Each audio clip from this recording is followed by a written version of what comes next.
of the doctrine of continuity, through which the international legal personality of Portugal, Genoa, Poland, Ethiopia, Czechoslovakia, Albania, Austria, Vatican, Tibet, Sovereign Order of Malta, and several other nations has been recognized despite having undergone a period of exile, annexation, occupation,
Om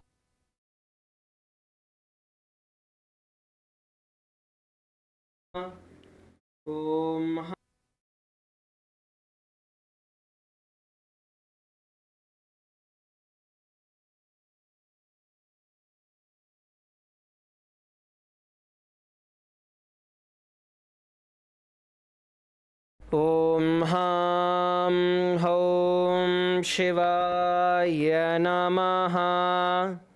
Om Ham Hom Shivaya Namaha.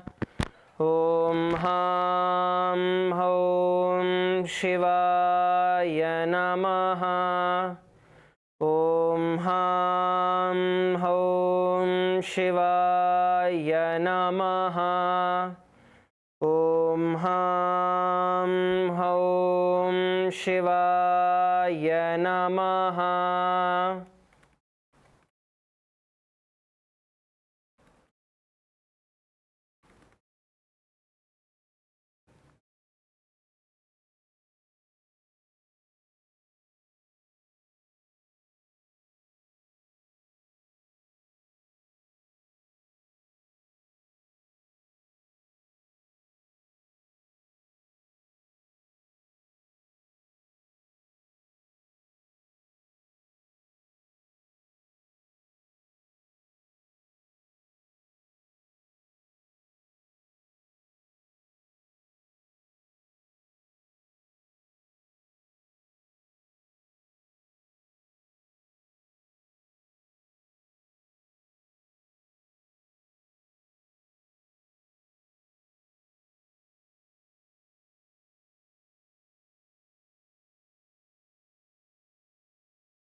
Nityananda Paramashivoham.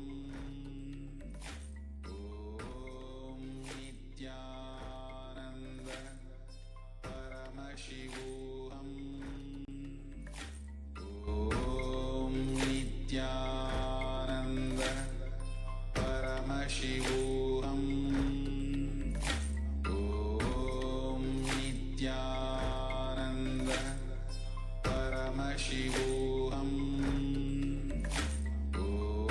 Om Nityananda Paramashivoham. Om Nityananda Paramashivoham. Om Nityananda Paramashivoham. Om Nityananda Paramashivoham.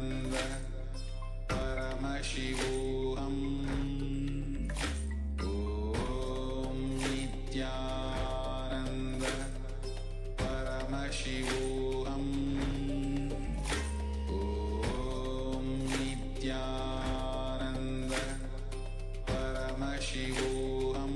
Paramashivoham. Om Nityananda Paramashivoham. Om Nityananda Paramashivoham.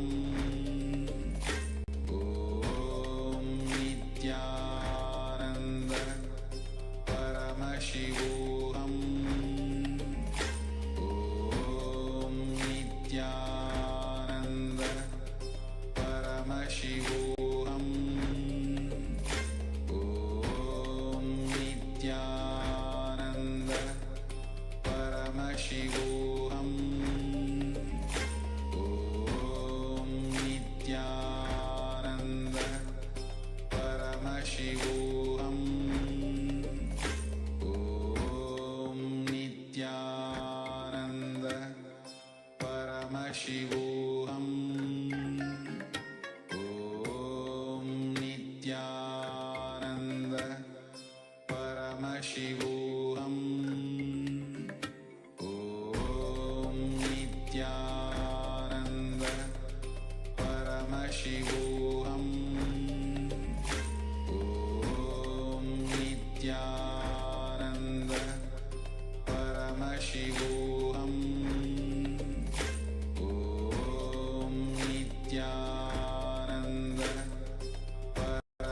Please settle down.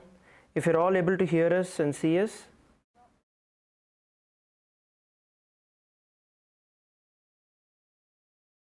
Nithyanandam everybody.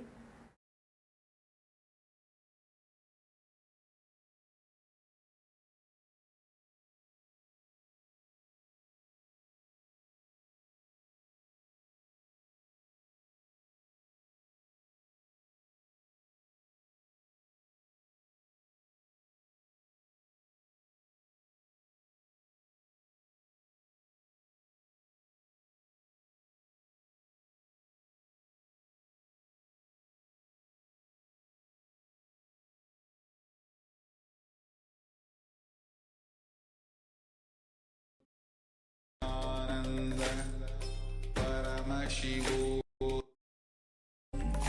Om Nithyananda Om Nithyananda Paramashivoham Om Nithyananda Paramashivoham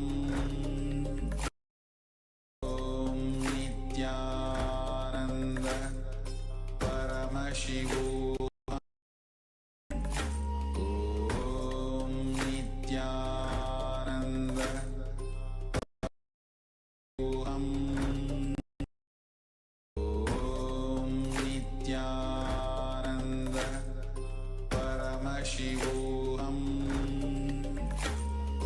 Om Nithyananda Paramashivoham Nithyananda Paramashivoham Om Nithyananda Paramashivoham Om Nithyananda Paramashivoham Om Nithyananda Paramashivoham Om Nithyananda Paramashivoham Om Nithyananda Paramashivoham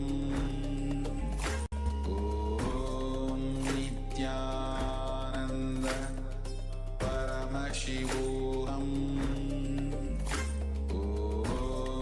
Nithyananda Paramashivoham Om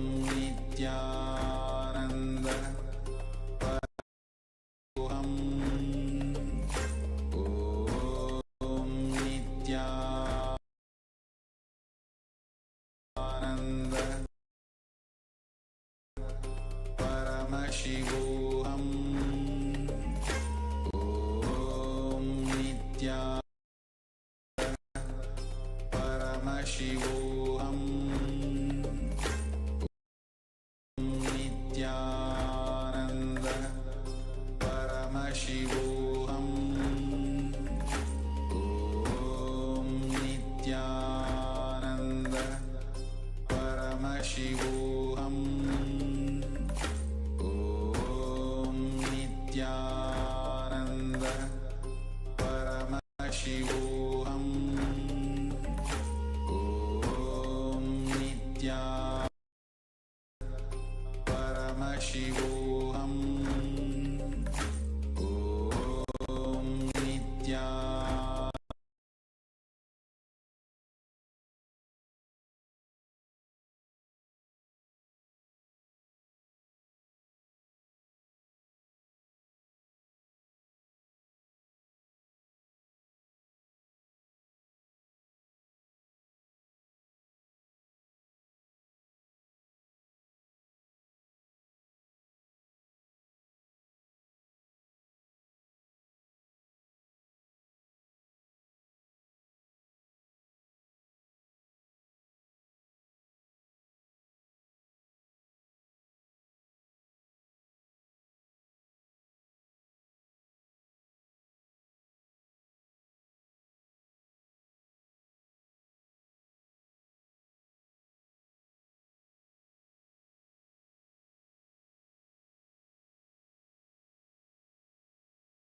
Nityanand परमशिवोऽहम्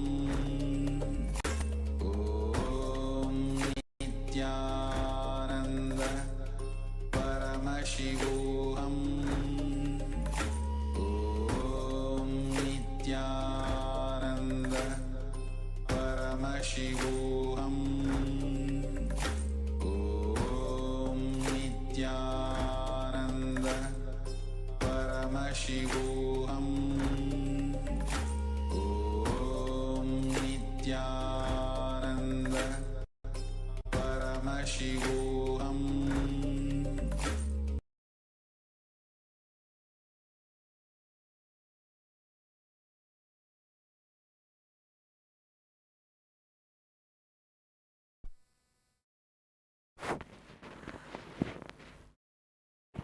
With the ring finger and thumb joined together, touch the right eye and your left eye, and the right ear and then the left ear. Again wash your hand.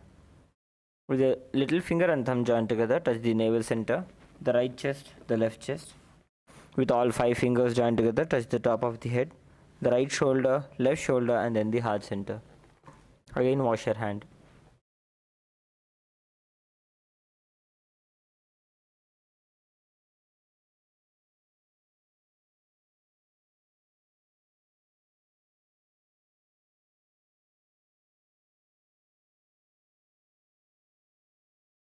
Let us now enter into the Sankalpa. Please clasp your hands and place them on the right thigh.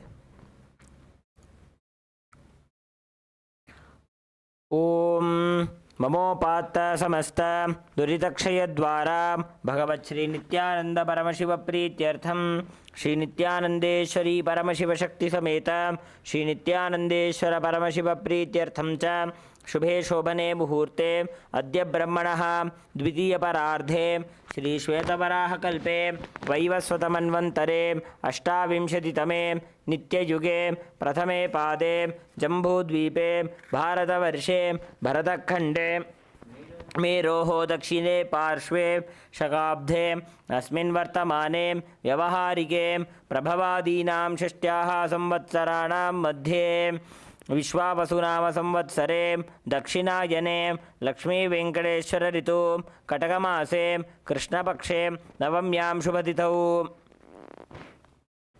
स्थिरवासरयुक्तायां भरणी नक्षत्र शूलयोग वनिजकरण एवं गुणविशेषण विशिष्टायां अस्यां शुभतिथौ श्री कैलासोन्नतद्वादशान्तश्यामलापीठारूढ श्री मीनाक्षी सुन्दरेश्वराभिन्नस्वरूप परशिवपुत्र रत्नकुमार गुरुमन्यतुल्यावतार श्री पार्वती स्तन्यपानलब्धदिव्यज्ञानविश्रुत सकल निगमागमसारभूत द्राविड वेद प्रवक्त्रे श्रीमत्परमशिवकरुणासमधिगत मुक्तामय चतुरश्रयाण गीयमान छत्र चामर श्रीचिह्न काहलादि समस्त बिरदावल्यलंकृत ज्ञान विज्ञान चक्रवर्ती सर्वजन संग सद्यो निर्वाण दीक्षा व्ययापवर्गवर्ष विश्रानजीमूत परमत कलभकेसरी शैव सिद्धांत स्थापनाचार्य श्री राजाधिराज पांड्य महाराज गुरु क्षपणशाक्यादि महांधकार निवारण ज्ञान भानु वीक्षणानर्हार्ह ध्वजोच्छेदन पूर्वक श्रीमद् ऋषभध्वज स्थापक शैव समयकृत्रे सर्वज्ञ पीठारूढ़ श्री जगद्गुरु श्री ज्ञान संबंध देशिक स्वामी वागीश सुंदर माणिक्यवाचक स्वामिनां अवतारभूत श्री ज्ञान संबंध स्वामी पुनरुद्धृत श्यामलापीठ सर्वज्ञपीठ तृणवद्युत्तर द्विशततम गुरु महासन्निधान अरुणगिरि योगीश्वर परंपरागत अरुणाचल सर्वज्ञपीठ गुरु महासन्निधान कैलास परंपरागत कांची कैलास सर्वज्ञपीठ त्रयस्त्रिंशदुत्तर द्विशततम गुरु महासन्निधान नित्योत्सव नित्यमंगल नित्यकल्याण नित्यरजित कैलास परंपरागत आदि कैलास नित्यानंद पीठ महासंस्थान महासिंहासन पीठ कर्त्रे साक्षात् श्री परमशिव समुद्भूत कैलास परंपरागत वैवस्वतमनुक्ष्वाको हरिश्चंद्र भगीरथ श्रीरामचंद्र शूरसेन इत्यादि अनवच्छिन्न सार्वभौम चक्रवर्ती परंपरागत चतुष्षष्टि योगिनी मंदित चतुष्षष्टि संप्रदाय प्रवर्तक मनुधर्म शासन सूर्यवंश प्राप्त सर्वज्ञपीठ सुरांगी साम्राज्य मूर्धाभिषिक्त चूड़ामणि साक्षात् श्री परमशिव समुद्भूत कपिल महागुरु पुनरुद्धृत महानिर्वाणि पीठ अष्टोत्तर सहस्र श्री महामंडलेश्वर साक्षात् श्री परमशिव समुद्भूत श्री महागणपति समारंभा नवच्छिन्न पीठाधीश्वर गुरु परंपरा प्राप्त अटल पीठ अष्टोत्तर सहस्रतम अष्टोत्तर सहस्र श्री अटल पीठाधीश्वर धर्म मुक्ति स्वर्गपुर स्वर्णपीठ त्रयोविंश गुरु महासन्निधान कैलास परंपरागत आदिपीठ सर्वज्ञपीठ जगद्गुरु श्री कैलास पुनरुद्धारक श्री कैलास परमाचार्य श्रीमत् परमहंस परिव्राजकाचार्य वर्य सच्चिदानंद प्रणव स्वरूप श्रोत्रिय ब्रह्मनिष्ठा श्रीमज्जगद्गुरु श्रील श्री भगवत् श्री नित्यानंद परमशिव श्री ज्ञान संबंध देशिक परमाचार्य स्वामिनां प्रीत्यर्थम तेषां पादारविन्दयोः भक्तिसिद्ध्यर्थं गुरुकृपाकटाक्षसिद्ध्यर्थं क्षेमस्थैर्यवीर्यविजय आयुरारोग्य ऐश्वर्याणाम् अभिवृद्ध्यर्थं धर्मार्थकाममोक्षचतुर्विधफलपुरुषार्थसिद्ध्यर्थं समस्तदुरितोपशान्त्यर्थं समस्तमङ्गलावाप्त्यर्थं भगवत्श्रीनित्यानन्दपरमशिवप्रसादेन सकुटुम्बस्य ज्ञानवैराग्यजीवन्मुक्तिप्राप्त्यर्थं पूर्ण आरोग्ययुक्त दृढ़गात्र यौगिक शरीर सिद्ध्यर्थम परमशिव शक्ति आविष्करणार्थम नित्यानंद योगाभ्यासम करिष्ये please rinse your hand with an uddhani of water om apa upasprishya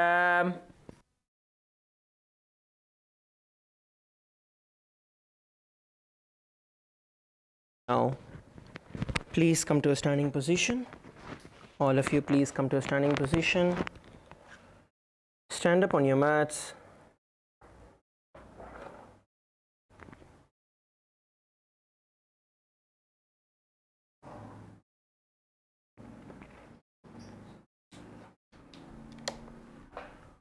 We are going to begin by rotating our neck.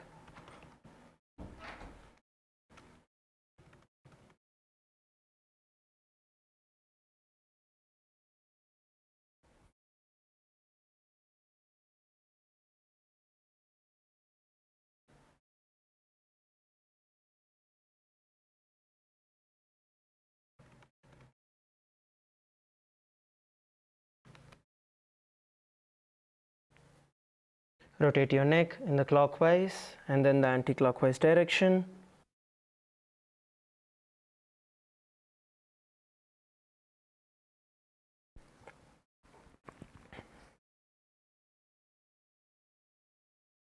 Now, hold on to the back of your neck with your hands and gently apply pressure, pulling it towards the ground. As you press your neck towards the ground, and back,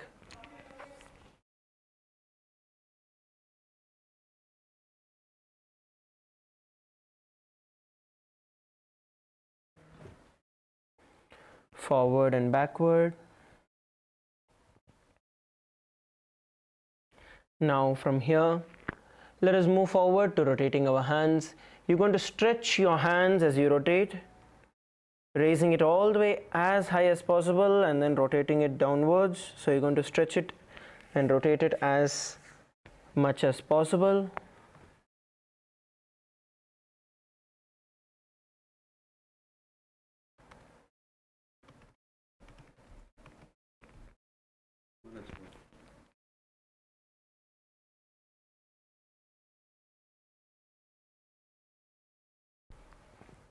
Stretch your hands as you're doing.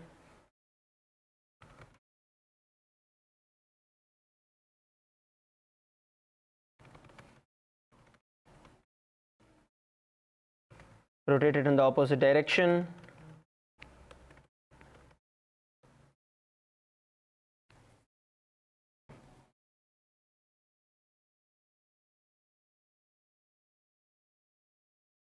And relax. You're now going to bend your elbows, place your hands on your shoulders and start rotating.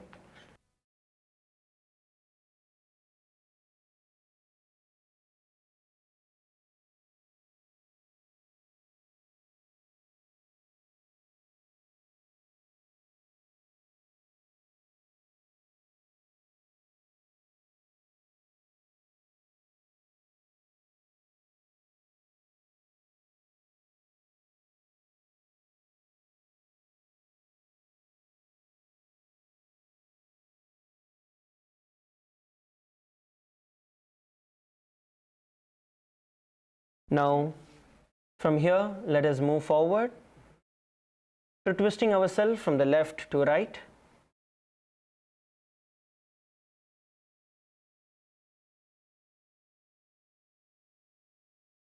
Twist yourself from the left to right, swing yourself from the left to right.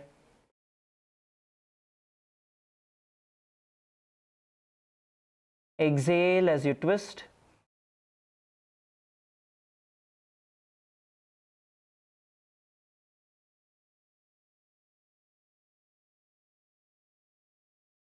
Exhale as you twist from the left to the right.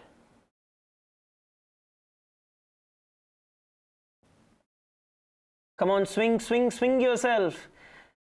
Don't do it like a dead body. Swing. When you turn back, you're going to give it a nice swing.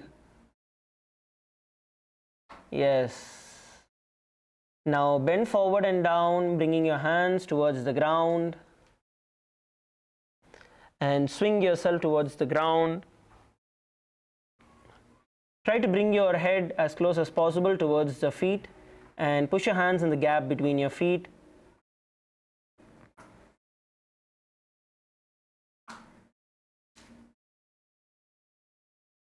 Once again, you're going to focus on exhaling as you go down.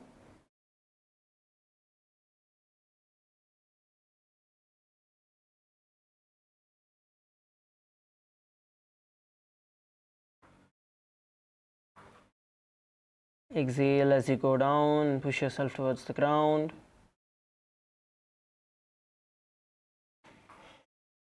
And relax. Come back to a standing position, stretch your hands out in front of you. Let us start rotating our wrist.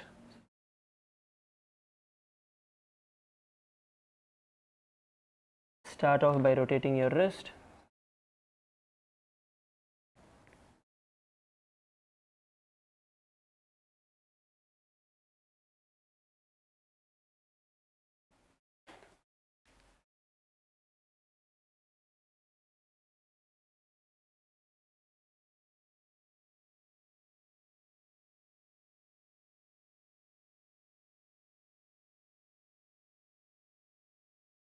And relax, rotating it on the opposite direction, and then you're going to pull your fingers towards you and the other direction.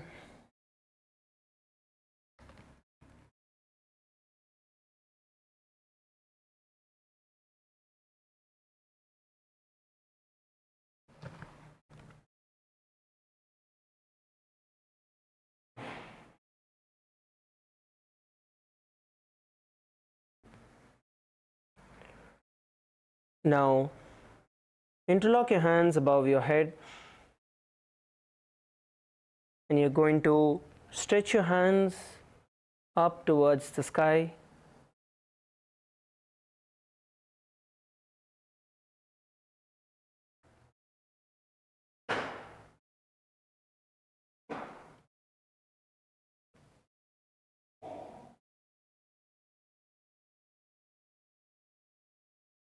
And slowly bend towards the left and right, holding at the bottom for a couple of seconds before you switch.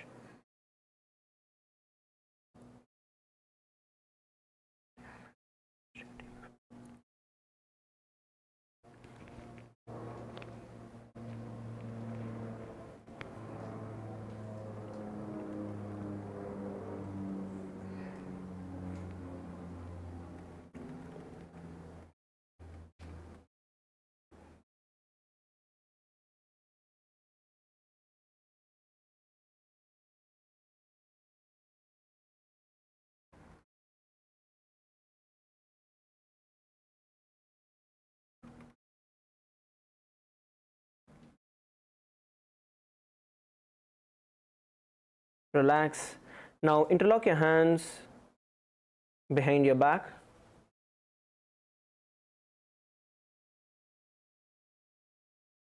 And exhale and push yourself towards the ground.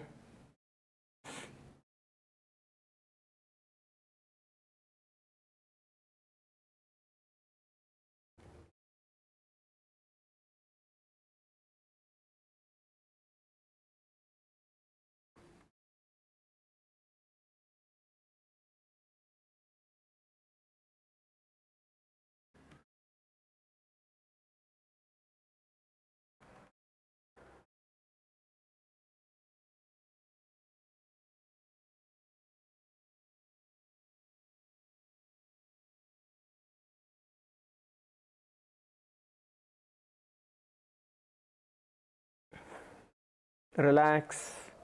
Now let's move forward with rotating our hips.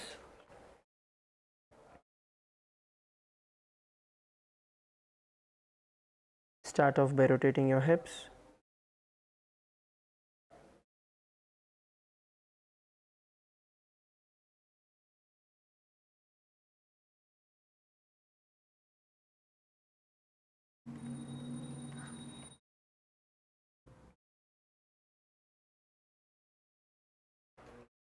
Rotate it in the opposite direction.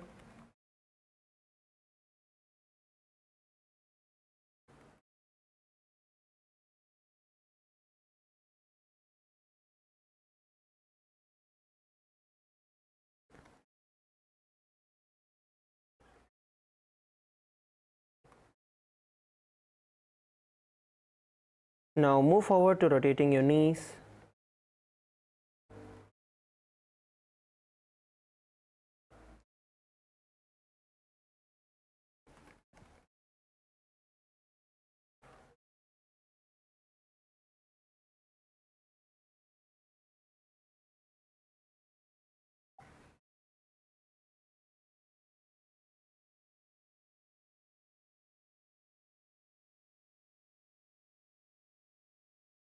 Rotate in the opposite direction.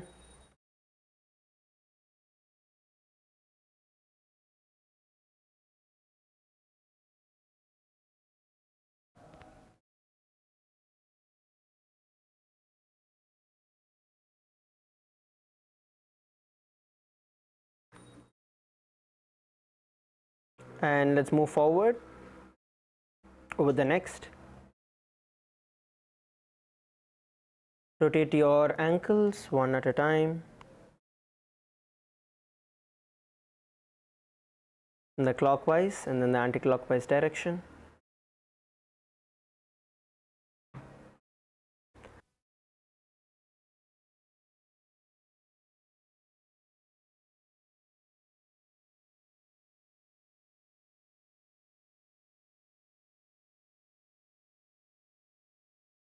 Rotate it in the opposite direction and switch your feet.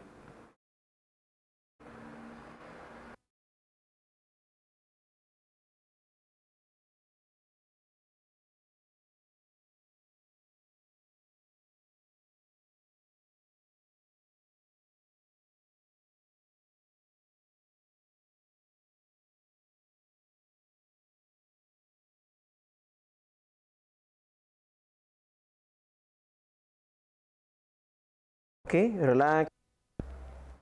Now we are going to jump wherever we are for a minute. Let's get ready to jump. Just shake your feet out. Let's get ready for jumping.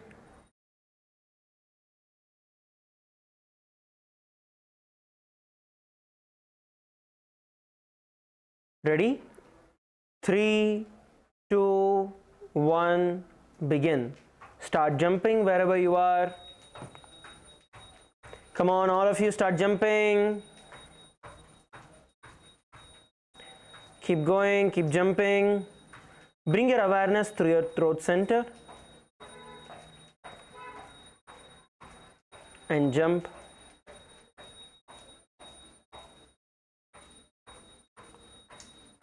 Focus on pushing yourself back up as soon as your feet touches the ground.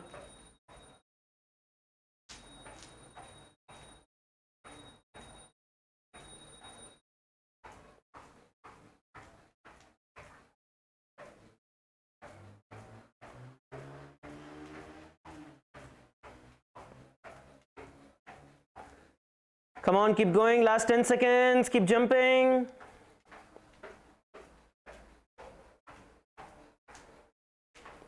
Try to jump with both your feet off the ground and relax. Start walking forward and backward on your mat. We are next going to be entering into the skeleton dance.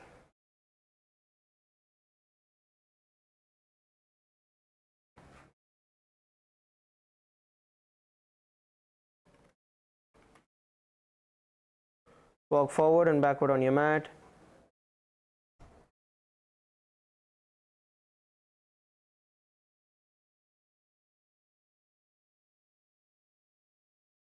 Now you're going to visualize yourself as a skeleton in your inner space,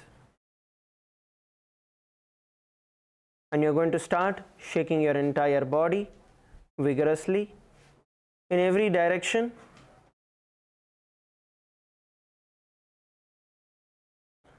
Visualize yourself as bare bones and start shaking your entire body. Please begin.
Come on, shake, shake, shake, shake. Last few moments.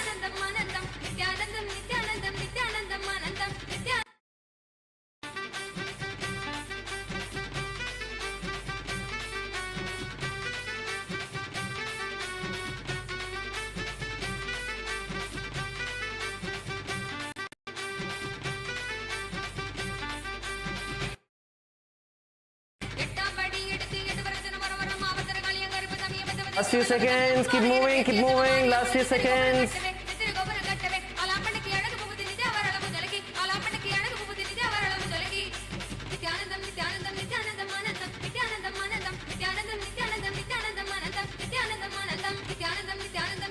Come on, last 5 seconds.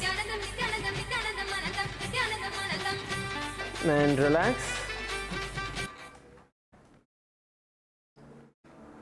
Just stop wherever you are.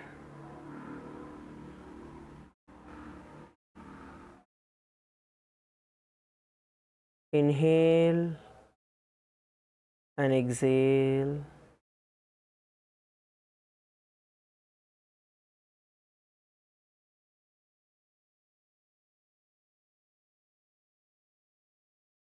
Inhale and exhale.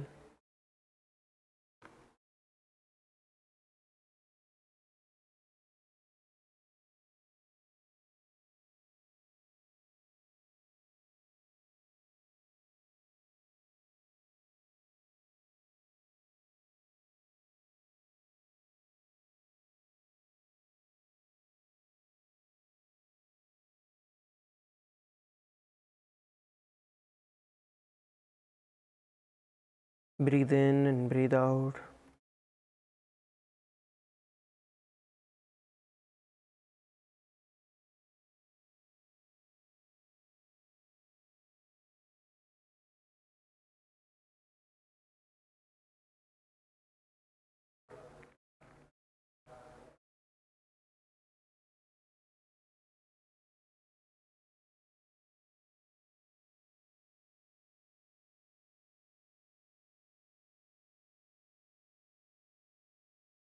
Feel the breath flowing all the way from your knees, inhaling and exhaling.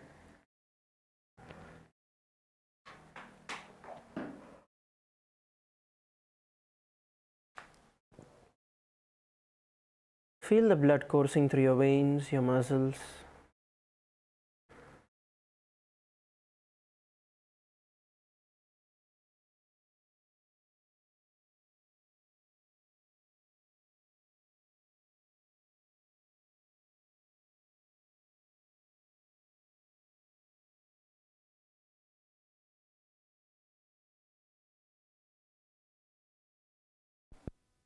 Inhale and exhale deeply.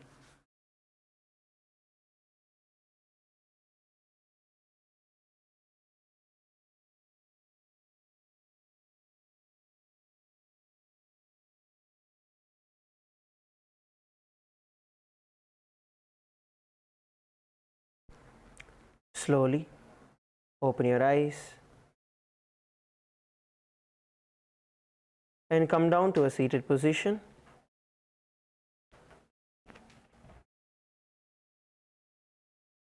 Please come down to a seated position.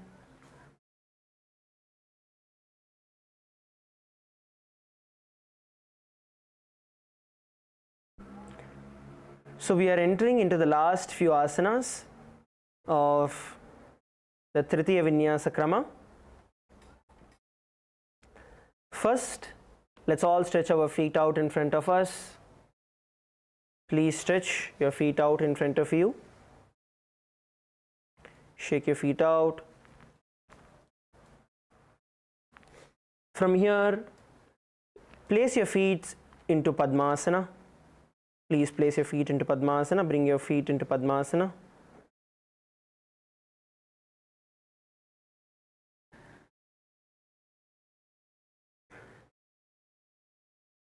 Now, bring your hands on the either side of your neck and gently press the Vijnana Nadis. Bring your chin to the chest and bring your elbows together and look down. Look down. Bring your chin to the chest.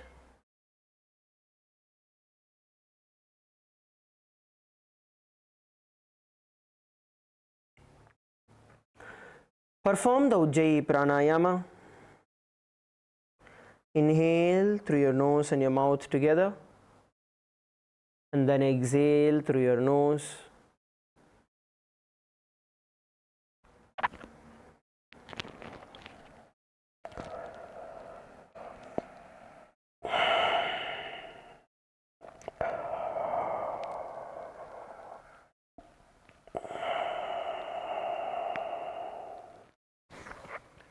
Visualize Paramashiva in your inner space and the internal japa Om Nithyananda Paramashivoham. Padmasanam susamsthapya tadanguштadvayam punah yutkramenaiva hastabhyam baddha padmasanam bhavet. The next asana we are going to perform is going to be Urdhva Padmasana. Now lay down on your back with your feet in Padmasana.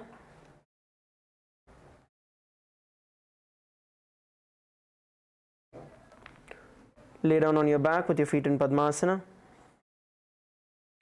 From this position, you are going to lift your feet all the way up, getting yourself into a shoulder stand. Support your hips with your hand.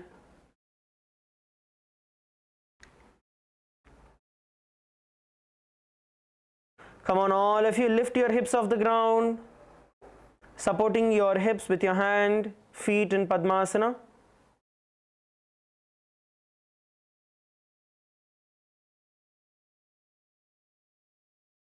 If you are not able to do the Padmasana, do Ardha Padmasana, but you are going to lift and raise it all the way up towards the sky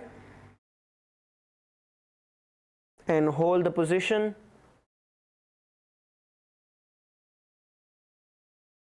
You are going to visualize yourself as an inverted lotus in your inner space.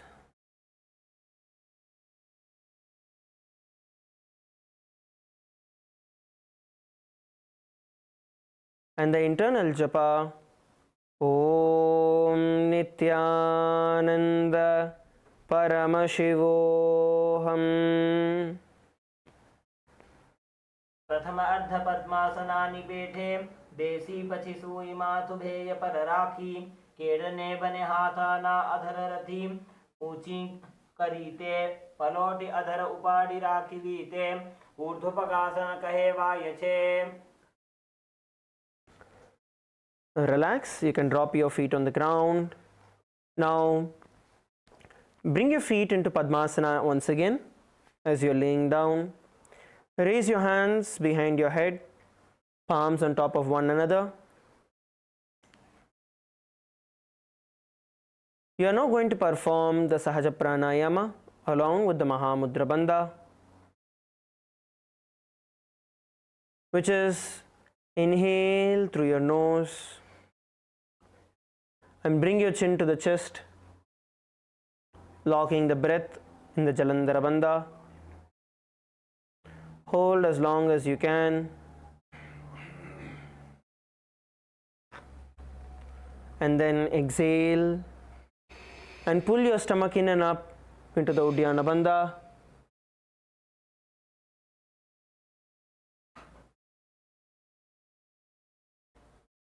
And repeat.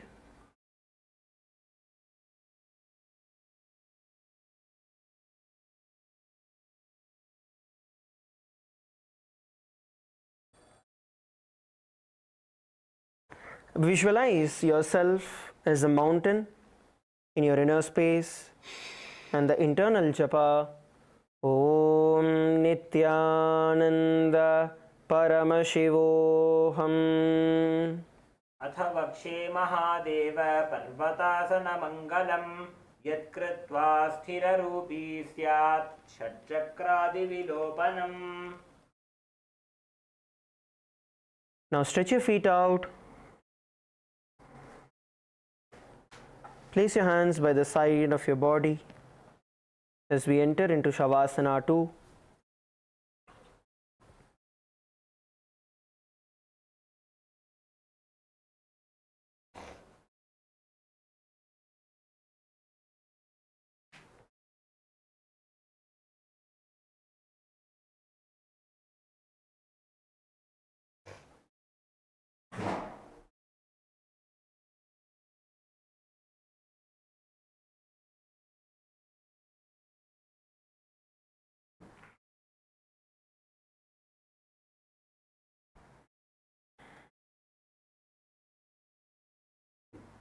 Inhale and exhale.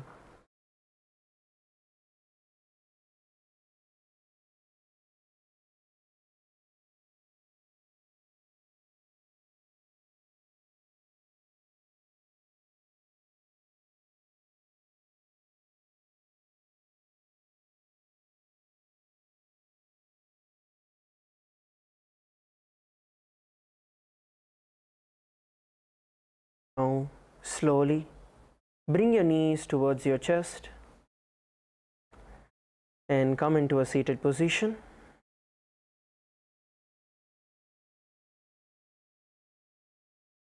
With this, we are completing the Tritiya Vinyasa Krama, which is all the 508 asanas. So let us all give a big round of applause for each other for completing the 508 asanas. Great. So all the 508 asanas, when we follow it and when we practice it regularly, you will start seeing that your body is able to get into the positions.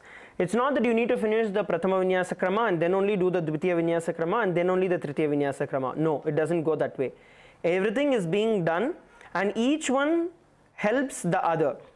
So this whole sequence is called as Sakala Vinyasa Krama. Every day we are doing the Sakala Vinyasa Krama, 2 hours as we keep spending, going step by step into the next set of asanas. So now we are all going to be performing the Crea that Bhagavan has revealed for every one of us, which is going to be a combination of various very powerful pranayamas and bandhas. It will be a guided meditation for every one of you. So sit straight and sit comfortably.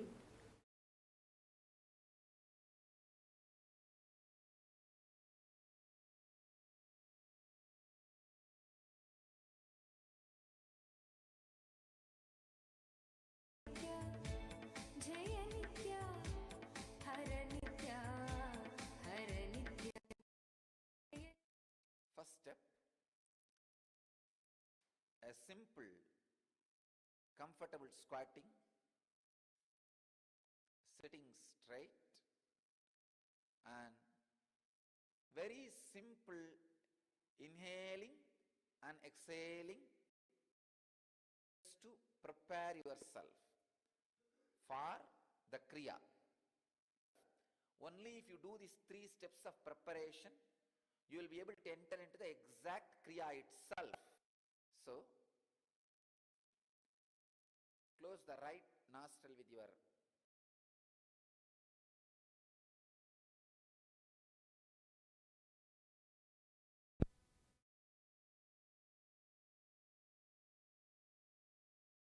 sit straight, inhale and exhale.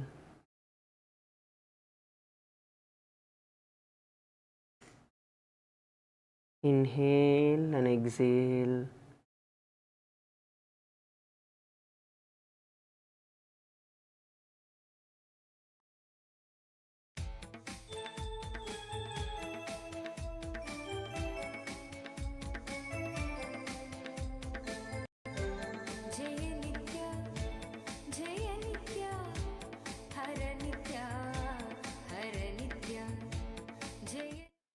first step. A simple, comfortable squatting, sitting straight, and very simple inhaling and exhaling 11 times just to prepare yourself for the Crea. Only if you do these 3 steps of preparation, you will be able to enter into the exact Crea itself. So, close the right nostril with your thumb, right hand thumb.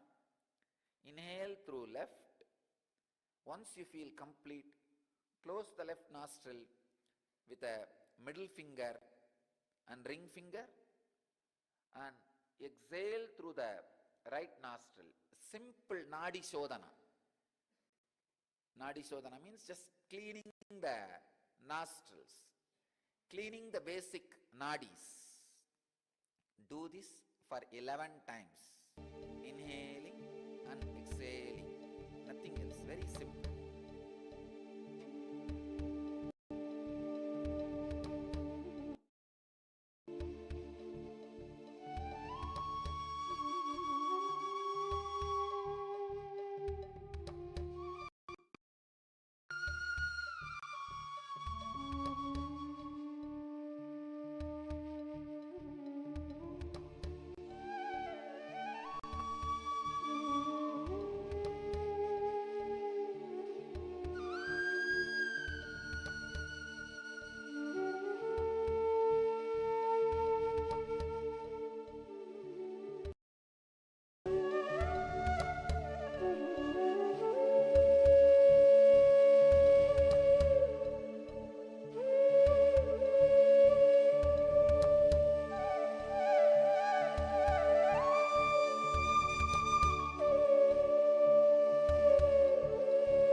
Second step, the Bastrika pranayama. Please understand. The technical term is Bastrika. Pull your lower abdomen in and up.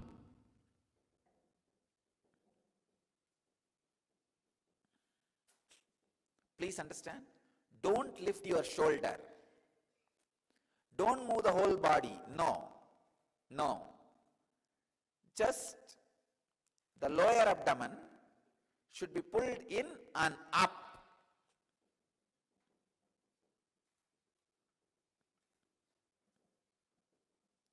"21 times.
Third step, inhaling as slowly as possible, holding as long as possible, exhaling as slowly as possible, holding the lungs empty without breathing as long as possible. So, this 4 action is one cycle. Like this 21 cycle. This 4 action can be called as one pranayama. So 21 pranayama. This is the third step. All these 3 steps are only preparation for the Crea.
Now we are entering into the exact Kriya itself.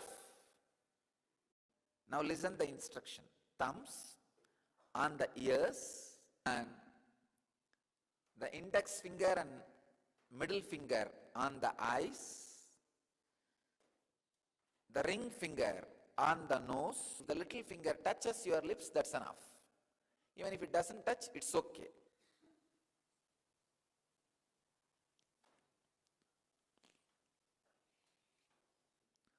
All 5 senses are in your face itself.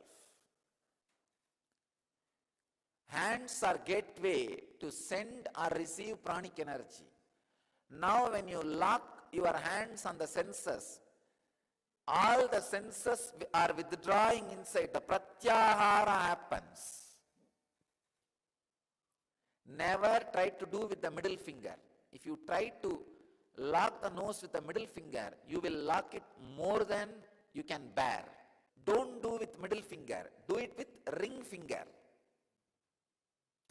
Thumb on the ears, the index finger and middle finger on the eyes, the ring finger on the nose, and the little finger on the mouth. Stop the breathing flow, inhaling or exhaling completely as much as you can. After a few minutes or few seconds, you will feel, oh, now I cannot stop anymore. Then just release those 2 ring fingers. For a few seconds, the body will automatically inhale or exhale. Let it do its job. You don't do inhaling or exhaling. Body will automatically balance. Please understand, you do not put your will. When you feel you can't handle anymore, just release. Body will automatically balance itself. So once if you release your nostrils and lock again, it is called 1 pranayama. So this way, 21. It's a 4th step.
part. The fifth part is settling with your body, means balancing the body. The settling or balancing can be done by intense humming, 7 minutes.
part is 7 times receiving the energy, connecting with the cosmos, sky, and surrendering to the cosmos, earth, becoming part. By the 7 times doing Shakti Dharana. Shakti Dharana means raising your hands towards the sky and visualize the Master's presence and energy is intensely landing on you, awakening your Kundalini on the whole body, and bow down to the cosmos, surrender to the cosmos 7 times. The whole thing will take less than 7 minutes. The 7 times of Shakti Dharana.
And the last but not least, sit for a few minutes and send an intense, loving, compassionate, blissful vibrations to all over the world with a proper Swasti mantra.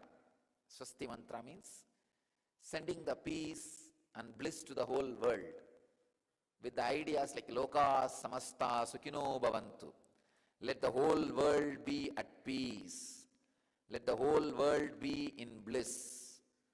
Loka Samasta Sukhino Bhavantu.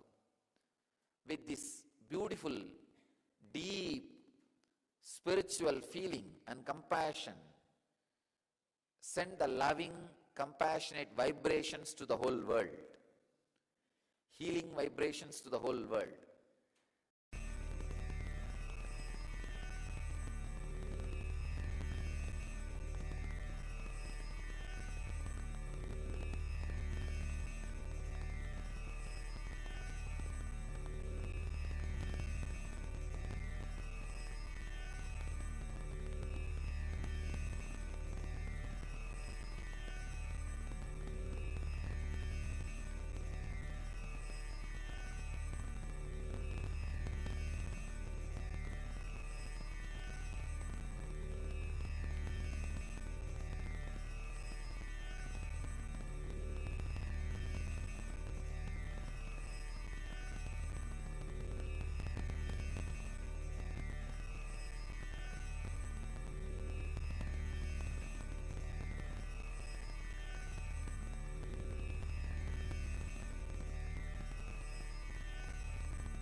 through this initiation, I add Master's grace and blessings to this Crea and to all of you.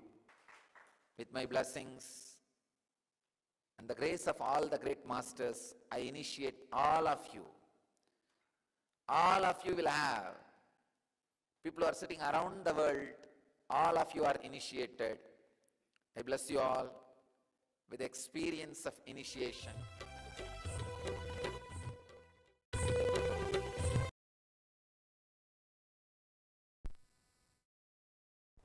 Please bring your hands in front of your heart and let us end the session with the Purna Mantra. Om Purnamadav Purnamidam Purnat Purnamudachyate Purnasya Purnamadaya Purnamevavashishyate. Om Shanti Shanti Shantihi. Harihi Om Tatsat. Sarvam Bhagavat Sri Nithyananda Paramashiva Padukarpanamastu. Om Nithyanandam. Thank you, everybody. Let's gather back for puja by 8 a.m. Eastern Time. Nithyanandam.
All the participants to please settle down with your puja kits. We will begin with the Pada Puja and the Paramashiva Puja in a few moments from now. Please settle down in a space of gratitude and deep restful awareness in your Ananda Gandha.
Please settle down with your puja kits and all the puja items. We will begin with the Pada Puja and the Paramashiva Puja now.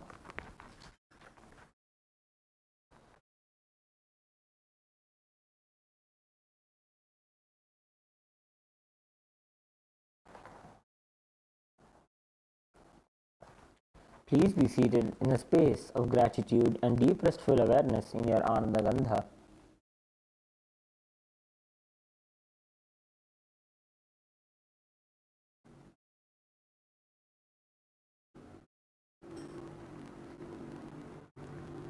Remember Swamiji in your inner space, in your Ananda Gandha. Please do not engage in any forms of conversation or distractions.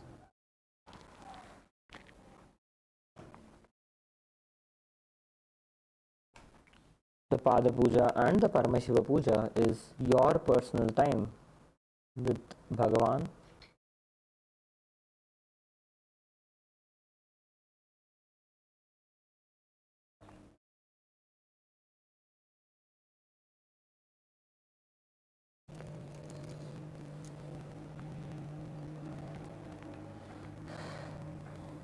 Please be seated in a cross-leg position with your head, neck and spine in a straight line. Before we begin the Pada Puja and the Paramashiva Puja today, we request all the participants to declare the following with integrity and authenticity. If you agree to the following declarations, please say yes loudly.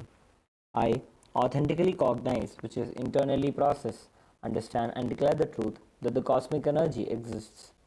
Yes. I authentically cognize, which is internally process, understand and declare the truth that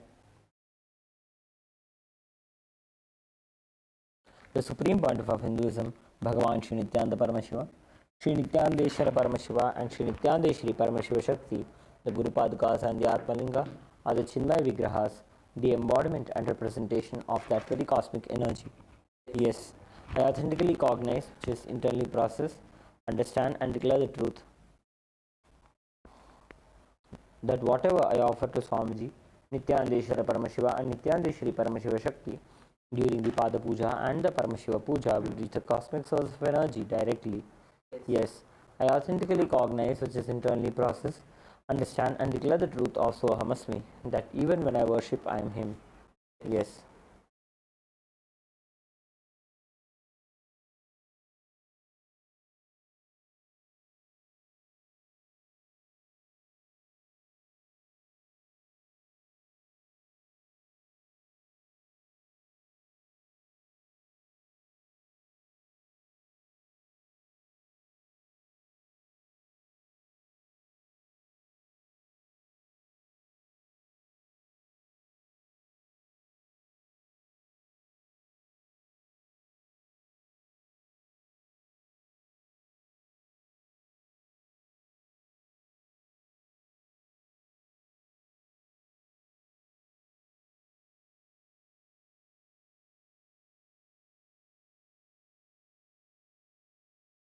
Let us now begin with the Pada Puja and the Paramashiva Puja.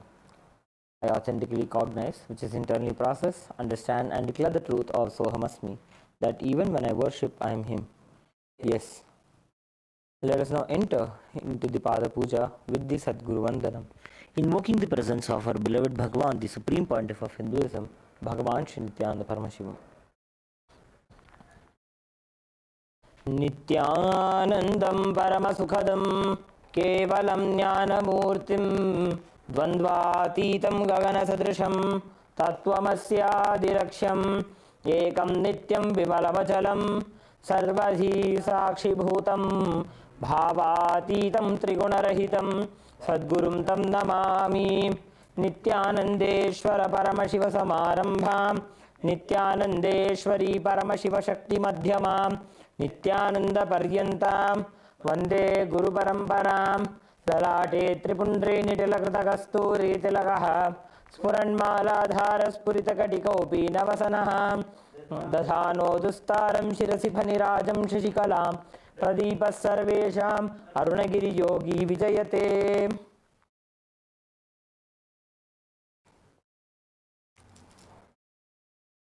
We will now enter into the Tattvachamana. Om Atmattatvam Shodhayami Svadha. Om Vidyatatvam Shodhayami Svadha. Om Shivatatvam Shodhayami Svadha. Om Ham Hridayaya Namaha.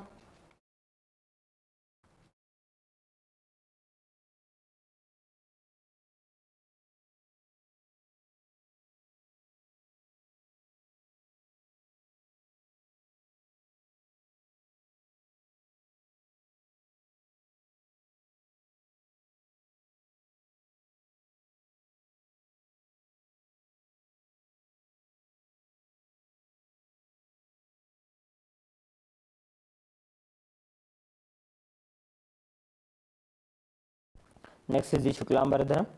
Please take a few flowers and akshata into your hand. Clench your hands into the Mushti Mudra and tap the sides of the forehead along with the mantra. Om Shuklambaradharam Vishnum Shashivarnam Chaturbhujam Prasannavadanam Dhyayet Sarva Vighnopashantaye. Next is the pranayama, the inhalation, retention and the exhalation of the breath. Please close your right nostril and inhale slowly through the left nostril. Om Hum Ishanamurdhanam Om Him Tatpurushavaktranam Om Hum Agorahridanam Om Himam Devukyanam Om Hum Satyajatmurte Namaha Om Hamridanam Om Him Shirsenam Om Hum Shikanam Om Him Kaujanam Om Hum Netribhyam Om Vastraya Namaha Om Hum Ishanamurdhanam Om Him. Please hold the breath by closing both the nostrils. Om Hum Ishanamurdhanam Om Him Tatpurushavaktranam Om Hum Agorahridanam Om Himam Devukyanam Om Hum Satyajatmurte Namaha Om Hridanam Om Him Shirsenam Om Hum Shikanam Om Him Kaujanam Om Hum Netribhyam Om Vastraya Namaha. Slowly exhale through the right nostril. Om Hum Ishanamurdhanam Om Him Tatpurushavaktranam Om Hum Agorahridanam Om Himam Devukyanam Om Hum Satyajatmurte Namaha Om Hridanam Om Him Shirsenam Om Hum Shikanam Om Him Kaujanam Om Hum Netribhyam Namaha Om Hastraya Namaha.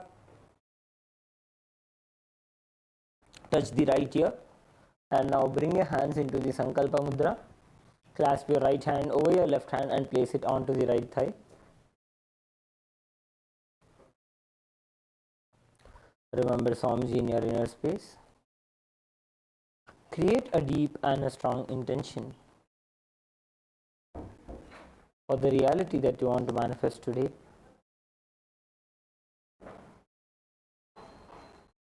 Any sankalpa that is taken in the presence of our beloved Bhagavan, the Supreme Pontiff of Hinduism, Bhagavan Sri Nityananda Paramashivham, will immediately manifest as a reality in our lives. Let us now enter into the Sankalpa mantra. Om Mamopata Samasta Duridakshaya Dwara Bhagavat Sri Nityananda Paramashiva Prityartham Sri Nityanandeshwari Paramashiva Shakti Sameta Sri Nityanandeshwara Paramashiva Prityartham Cha Shubhe Shobhane Muhurte Adya Brahmanaha Dvitiya Parardhe Shri Shvetavaraha Kalpe Vaivasvata Manvantare अष्टाविंशतितमे नित्ययुगे प्रथमे पादे जम्बूद्वीपे भारतवर्षे भरतखण्डे मेरोः दक्षिणे पार्श्वे शकाब्दे अस्मिन् वर्तमाने व्यवहारिके प्रभवादीनां षष्ट्याः संवत्सराणां मध्ये विश्वावसु नाम संवत्सरे दक्षिणायने लक्ष्मी वेंकटेश्वर ऋतु कटकमासे कृष्णपक्षे नवम्यां शुभतिथौ स्थिरवासरयुक्तायां भरणी नक्षत्र शूलयोग वनिजकरण एवं गुणविशेषण विशिष्टायाम् अस्यां शुभतिथौ श्री कैलासोन्नत द्वादशान्तश्यामला पीठारूढ़ श्री मीनाक्षी सुंदरेश्वराभिन्न स्वरूप परशिवपुत्र रत्नकुमार गुरुमन्यतुल्यावतार श्री पार्वती स्तन्यपान लब्ध दिव्य ज्ञान विश्रुत सकल निगमागम सारभूत द्राविड वेद प्रवक्त्रे श्रीमत् परमशिव करुणा समधिगत मुक्तामय चतुरश्रयाण गीयमान छत्र चामर श्रीचिह्न काहलादि समस्त विरदावल्यलंकृत ज्ञान विज्ञान चक्रवर्ती सर्वजन संग सद्यो निर्वाण दीक्षा व्याप वर्ग वर्ष विश्रान जीमूत परमत कलभ केसरी शैव सिद्धांत स्थापनाचार्य श्री राजाधिराज पांड्य महाराज गुरु क्षपण शाक्यादि महांधकार निवारण ज्ञान भानु वीक्षणानर्हार्ह ध्वजोच्छेदन पूर्वक श्रीमद् ऋषभध्वज स्थापक शैव समयकर्त्रे सर्वज्ञ पीठारूढ़ श्री जगद्गुरु श्री ज्ञान संबंध देशिक स्वामी वागीश सुंदर माणिक्य वाचक स्वामिनाम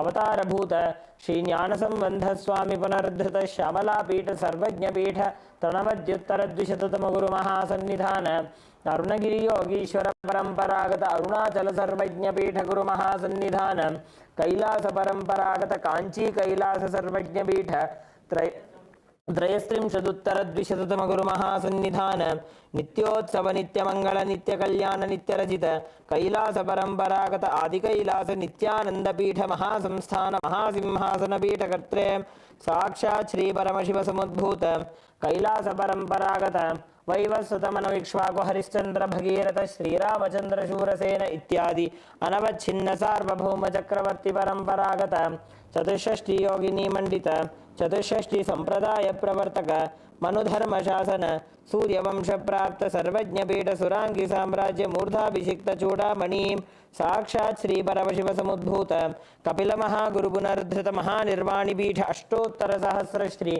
महामंडलेश्वर साक्षात् श्री परमशिव समुद्भूत श्री महागणपति समारंभ अनवच्छिन्न पीठाधीश्वर गुरु परंपरा प्राप्त अटल पीठ अष्टोत्तर सहस्र श्री अटल पीठाधीश्वर धर्म मुक्ति स्वर्ग पुरस्वर्ण पीठ त्रयोविंश गुरु महासन्निधान कैलास परंपरागत आदिपीठ सर्वज्ञ पीठ जगद्गुरु श्री कैलास पुनरुद्धारक श्री कैलास परमाचार्य श्रीमत् परमहंस परिव्राजकाचार्य वर्य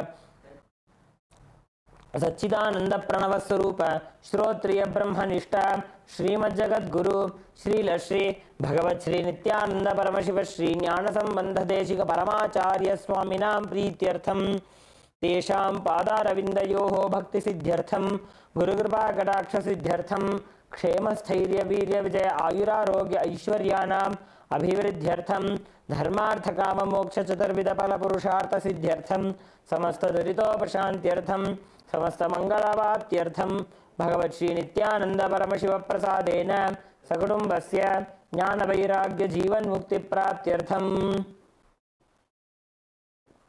श्री नित्यानंदेश्वरी परमशिव शक्ति समेत श्री नित्यानंदेश्वर परमशिव अवतार भूत श्री सर्वदेव देवी स्वरूप भगवत श्री नित्यानंद परमशिव प्रत्यक्ष पाद पूजां करिष्ये। श्री नित्यानंदेश्वरी परमशिव शक्ति समेत श्री नित्यानंदेश्वर परमशिव पूजां च करिष्ये। Please drop the flowers and akshata onto your right hand side and rinse your hand with an uddani of water. Om apa upasprishya.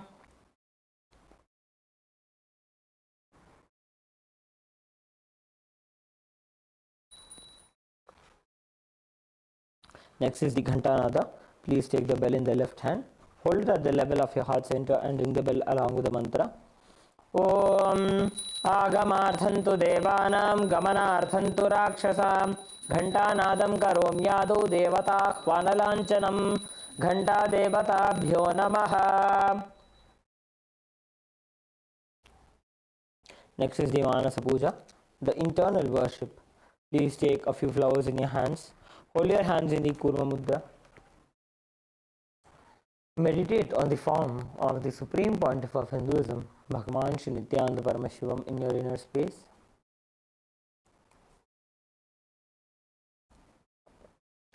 Perform all the upacharas, the various offerings, onto his divine lotus feet in your inner space, in your Ananda Gandha.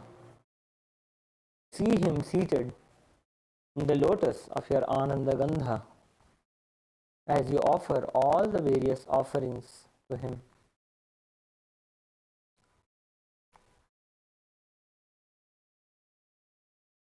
Inhale deeply and exhale slowly as you settle yourself into a deep meditative space. Let us enter into the Manasa Puja. The meaning of the mantra we will chant now is: I offer a seat in the lotus of my heart, which is anointed with the nectar from the 1,000-petaled lotus. I offer water for washing the feet, and I offer my mind as a traditional bouquet. With that same nectar, I offer water for sipping and bathing. The element of space becomes the clothing, and the essence of fragrance becomes the perfume. Let the mind be offered as a flower. The life breath become the incense. The element of tejas, the self-effulgent light, becomes the lamp. The ocean of nectar becomes the food offering. The unstruck sound becomes the bell, and the element of air becomes the fan. The 1,000-petal lotus becomes the umbrella, and the principle of sound becomes the song. All the activities of the senses and the restlessness of the mind become the dance. I offer the garland of lotuses as a beautiful girdle with various kinds of flowers. I worship the divine consciousness with the flowers of pure emotions. I offer the flowers of the absence of deceit, absence of ego, absence of attachment, absence of pride, absence of delusion, absence of hypocrisy, absence of hatred, absence of agitation, absence of envy, and absence of greed. The wise know these as the 10 flowers. Non-violence is the supreme flower. On the control of senses, compassion, forgiveness, and wisdom are the 5 flowers. Thus, with these 15 flowers of pure emotions, I worship Paramashiva. Let us enter into the Manasa Puja now. Om Harit Padmamasanam Dadyat Sahasrarachyutamritaihi Padyam Charanayor Dadyat Manastu Arghyam Nivedayet Tenamritena Achamaniyam Staniyam Tena Chaspradam Akashatattvam Vastram Syat Gandhasyat Gandhatatvakam Chittam Prakalpayet Pushpam Dhupam Pranan Prakalpayet Tejastattvam Chadipartham Naivedyam Syat Sudham Buddhihi Anahatadhvanirghanta Vayutattvam Chachamaram Sahasraram Bhave Chatram Shabdatattvam Chagitakam धृत्तमिन्द्रियकर्माणि चाञ्चल्यं मनसस्तथा सुमेखलां पद्ममालां पुष्पं नानाविधं तथा अमायाद्यैर्भावपुष्पैः अर्चयेद्भावगोचरम् अमायं मनहङ्कारम् अरागं ममदं तथा अमोहकमदम्भं च अद्वेषाक्षोभको तथा अमात्सर्यं मलोभं च दशपुष्पं विदुर्बुधाः अहिंसा परमं पुष्पं पुष्पमिन्द्रियनिग्रहः दया पुष्पं क्षमा पुष्पं ज्ञानपुष्पं च पञ्चमम् इति पञ्चदशैर्भावपुष्पैः सम्पूजयेत् भगवन्तं श्रीनित्यानन्दपरमशिवम्.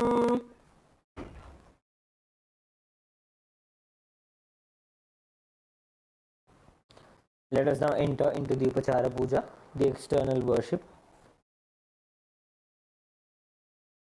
First is the offering of Asana, the offering of seat. Please take some akshata in your hands and offer it at Swamiji's feet by the end of the mantra. Asanam Om Sarvabhutantarasthaya Sarvabhutantaratmane Kalpayamyupaveshartham Asanam Te Namo Namaha.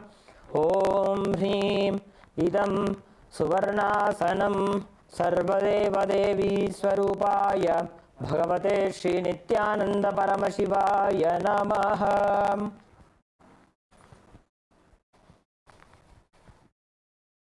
Next is the offering of Swagatam, the offering of welcoming Swamiji. Please take some flowers in your hands and offer it at Swamiji's feet by the end of the mantra. Swagatam Om Shantatvat Sarvakartritva Bhavo Paratikaranat Shiva Uktau Mahatantra Mantra Vidbhis Sada Shivaha Tasmai Shivaya Gurave Vitaraga Vai Ameyatvatanantoyam Ajatvacha Pragirtitaha Yasya Darshanamichanti Deva Swabhishta Siddhaye Tasmai Te Parameshana Swagatam Swagatam Prabho Adya Me Sabhalam Janma Jivanam Sabhala Kriyaha Swagatam Yatvayatan Me Tapasam Phalamagatam. Om Hrim Sarvadeva Devi Swarupa Bhagavat Shri Nityananda Paramashiva Swagatam Suswagatam Te.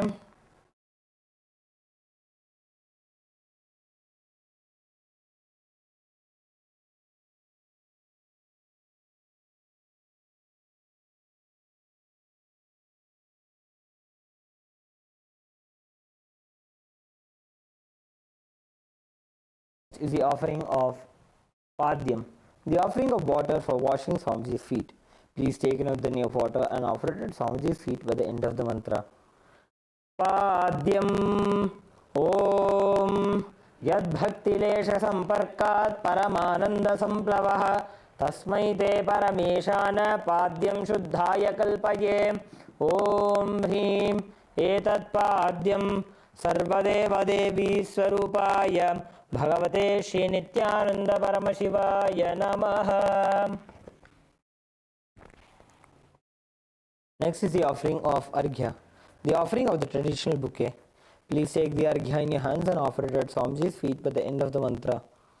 Arghya Om Durvakshata Samayuktam Bilvapatram Tatha Param Shobhanam Shankhapatrastham Grahana Arghyam Maheshwaram. Om Hrim Esho Arghyaha Sarvadeva Devi Swarupaya Bhagavate Shri Nityananda Paramashivaya Swaha. Next is the offering of Achamaniyam, the offering of water for the mouthwash. Please take an udhani of water and offer it at Swamiji's feet by the end of the mantra.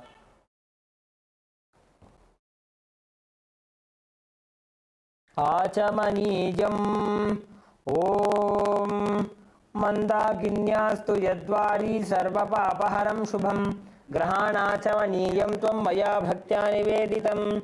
Om Hrim Idam Achamanijodakam Sarvadeva Devi Swarupaya Bhagavate Shri Nityananda Paramashivaya Swadha.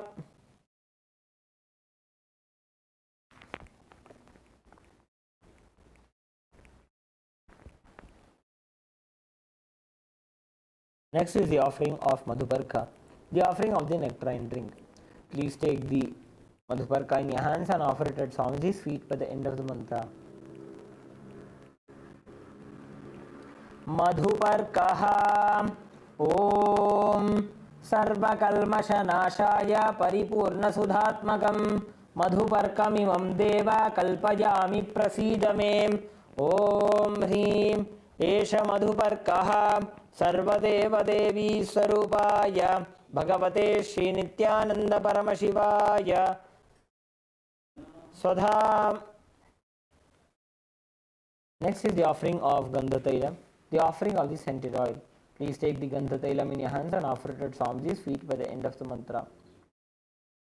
Gandha Tailam Om Sneham Grahana Snehena Lokanam Hitakaraka Sarvalokeshu Shuddhastvam Dadami Snehamuttamam Om Hrim Idam Gandha Tailam Sarvadeva Devi Swarupaya Bhagavate Sri Nithyananda Paramashivaya Nivedayami. Next is the offering of Snaniyam, the offering of the sacred bath. Please take an udhini of water and offer it at Swamiji's feet along with the mantra, and please ring the bell as you do so.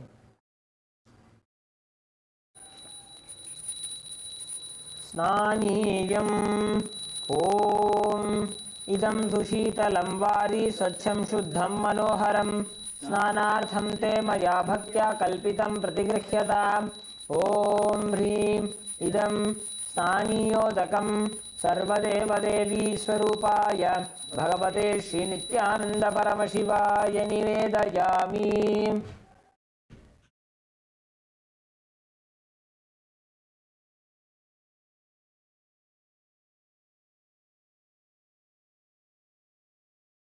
Next is the offering of Vastram, the offering of clothes. Please take the Vastram in your hands and offer it at Swamiji's feet by the end of the mantra.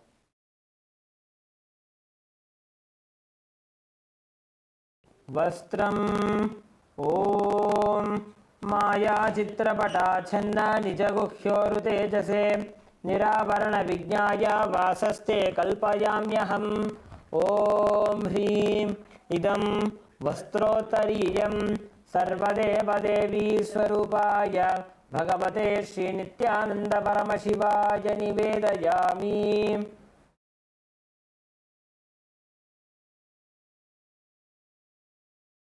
Next is the offering of Abharanam, the offering of the sacred jewels. Please take the Abharanam in your hands and offer it at Swamiji's feet by the end of the mantra.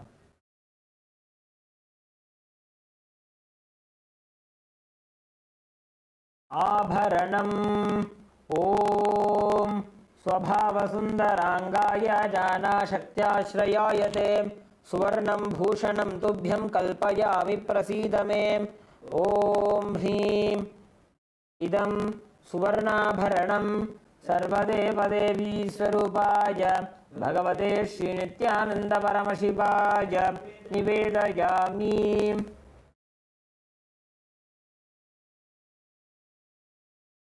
Next is the offering of Gandha, the offering of the sandalwood paste. Please take the Gandha in your hands and slowly and offer it at Swamiji's feet by the end of the mantra.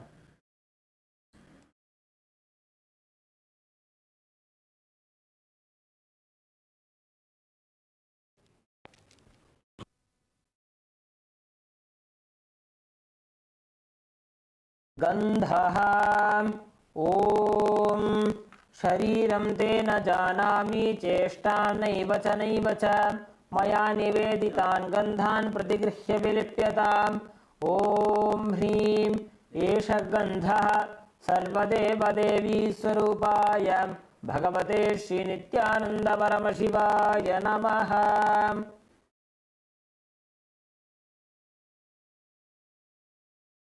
Next is the offering of Pushpa, the offering of the fragrant flowers. Please take a few flowers smeared with sandalwood paste in your hands and offer it at Swamiji's feet by the end of the mantra.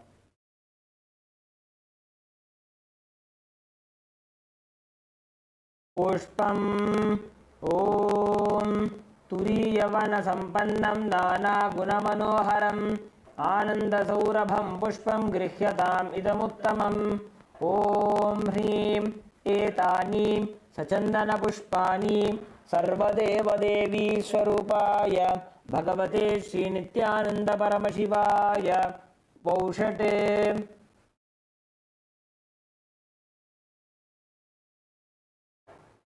Next is the offering of Bilva Patram, the offering of the Bilva leaves. Please take a Bilva leaf smeared with sandalwood paste in your hands and offer it at Swamiji's feet by the end of the mantra. Bilva Patram Om Amrutodbhavam Shri Vriksham Shankarasya Sada Priyam Bilvapatram Rayachami Pavitram Te Sureshwara Om Hrim Etani Sachandana Bilvapatrani Sarvadeva Devi Swarupaya Bhagavate Sri Nityananda Paramashivaya Paushate.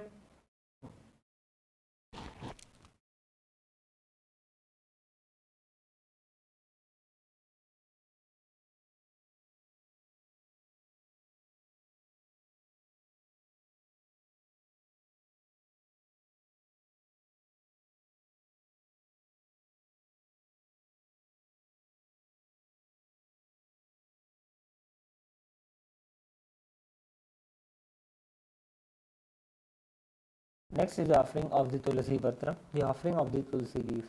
Please take a few Tulsi leaves made with sandalwood paste in your hands and offer them at Swamiji's feet by the end of the mantra.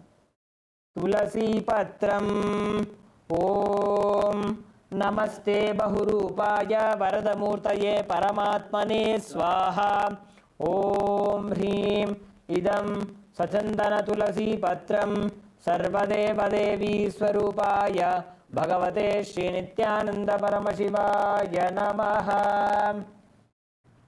Next is the offering of Dhupa and Deepa.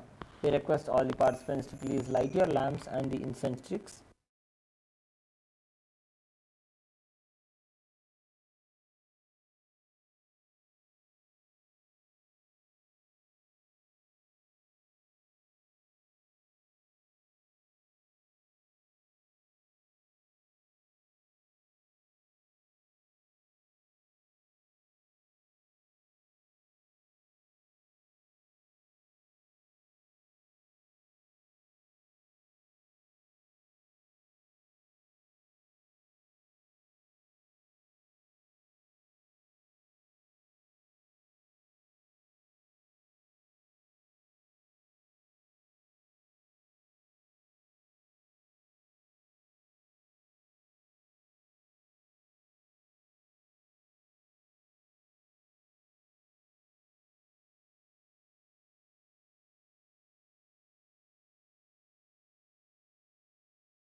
Now please take the lit incense in your hand and slowly wave it towards Swamiji along with the mantra.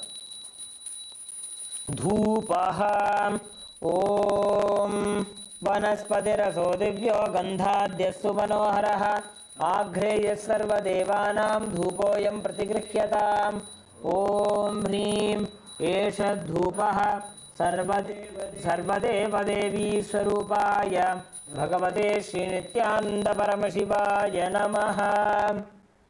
Next is the offering of Deepa, the offering of the lit lamp. Please take the Deepa in your hands and offer it at Swamiji, wave it around Swamiji's form along with the mantra.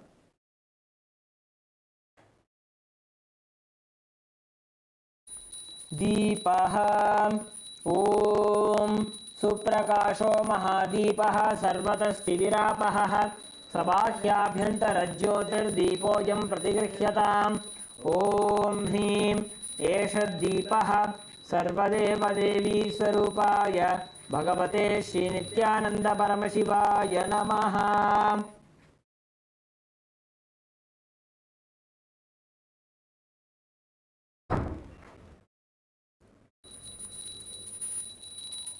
Next is the offering of Naivedyam.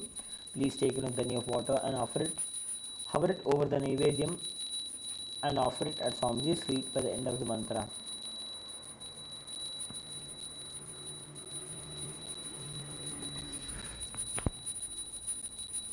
Naivedyam Om Naivedyam Vividham Deva Sharkaradi Vinirvitam Maya Niveditam Bhaktya Grahana Parameshwara Om Hrim Edam Shopakarna Naivedyam Sarvadeva Devi Swarupaya Bhagavate Shri Nityananda Paramashivaya Nivedayami.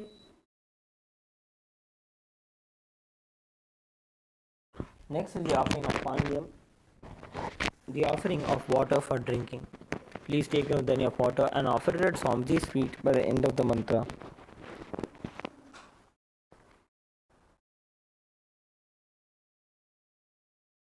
Paniyam Om Samasta Deva Devesha Sarvatriptikaram Param Akhandananda Sampurnam Grahana Jalamuttamam Om Hrim Idam Panarthodakam Sarvadeva Devi Swarupaya Bhagavate Shri Nityananda Paramashivaya Namaha.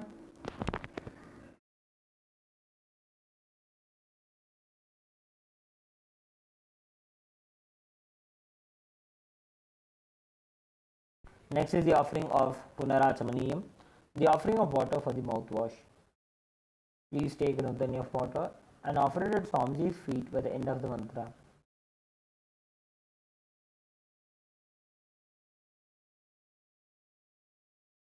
Punarachamaniyam Om Uchishtamapya Shuchirva Yasya Smaranamatrataha Shuddhimapnoti Tasmai De Punarachamaniyakam Om Hrim Idam Punarachamaniyodakam Sarvadeva Devi Swarupaya Bhagavate Shri Nityananda Paramashivaya Swaha.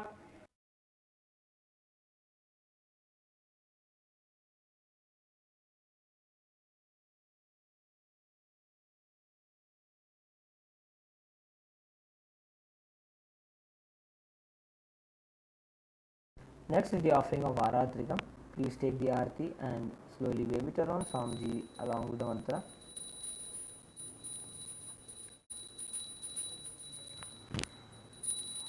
Aratrikam Om Hrim Esha Deepa Bala Sarvadeva Devi Swarupaya Bhagavate Shri Nityananda Paramashivaya Namaha. Om Sangrahanyeshtya Yajate Imam Janatagum Sangranhamiti Dvadasharatni Rashana Bhavati Dvadashamasa Samvatsaraha Samvatsarameva Varundhe Maunji Bhavati Urvai Munjaha Urjameva Varundhe Chitra Nakshatram Bhavati Chitram Va Etat Karma Karpuragauram Karunavataram Samsarasaram Bhujagendraharam Sada Vasantam Hridayaravinде Bhavam Bhavani Sahitam Namami Bhavam Bhavani Sahitam Namami Bhavam Bhavani Sahitam Namami.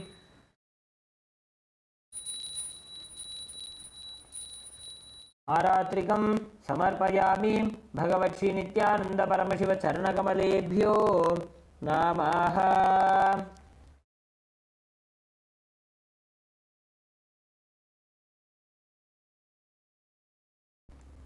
Next is the offering of Pushpanjali. Please take a few flowers in your hands and offer them at Swamiji's feet by the end of the mantra.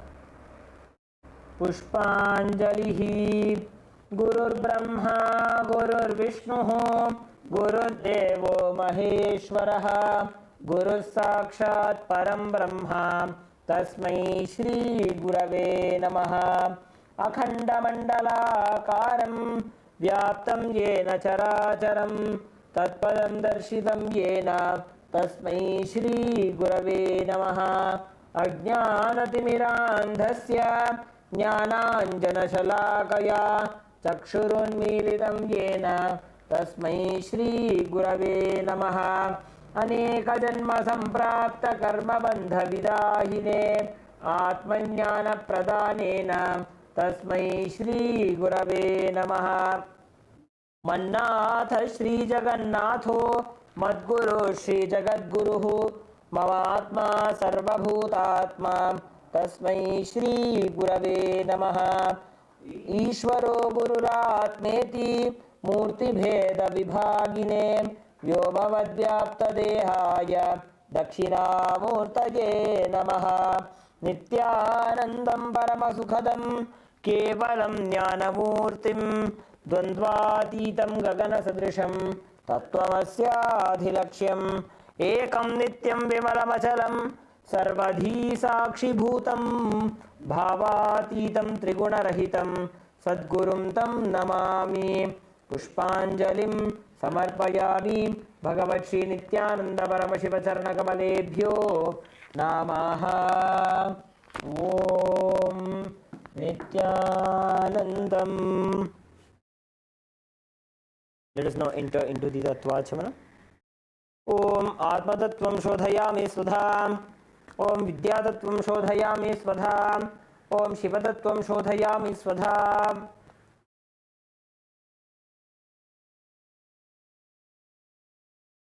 ओम हां हृदयाय नमः।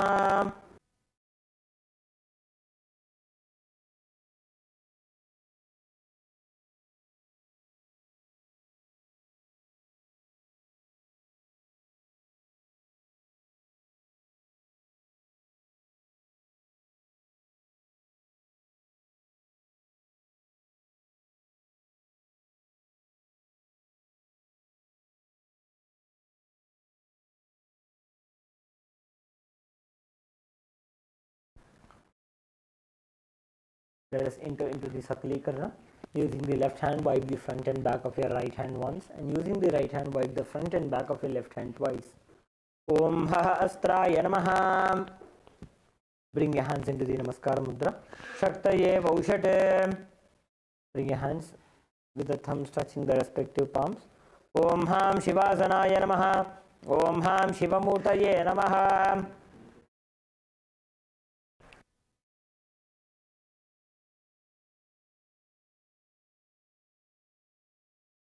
Touch the tip of the little fingers with your thumbs and slowly move the thumb down. Om Ham Sadhyo Jatamurtaye Namaha. Touch the tip of the ring finger and slowly move your thumb down. Om Him Vamadeva Gokhyaya Namaha. Touch the tip of the middle finger and slowly move your thumb down. Om Hum Aghora Hridayaya Namaha. Touch the tip of the index finger and slowly move your thumb down. Om Him Tatpurusha Bhaktraya Namaha. Touch the tip of the thumb with your index finger and slowly move your index finger down. Om Hum Ishana Murdhaya Namaha. Touch the thumb to the respective palm. Om Ham Hum Vidya Dehaya Namaha. Touch the index, middle and ring fingers to the center of your palm. Om Hum Netrebhyo Namaha. Touch the thumb to the center of the palm. Om Ham Hum Shivaya Namaha. Now touch the tip of the little finger and slowly move your thumb down. Om Ham Hridayaya Namaha. Touch the tip of the ring finger and slowly move the thumb down. Om Him Shirase Namaha. Touch the tip of the middle finger and slowly move your thumb down. Om Hum Shikhayi Namaha. Touch the tip of the index finger and slowly move the thumb down. Om Him Kavachaya Namaha. Touch the tip of the thumb and slowly move your index finger down. Om Ha Astraya Namaha.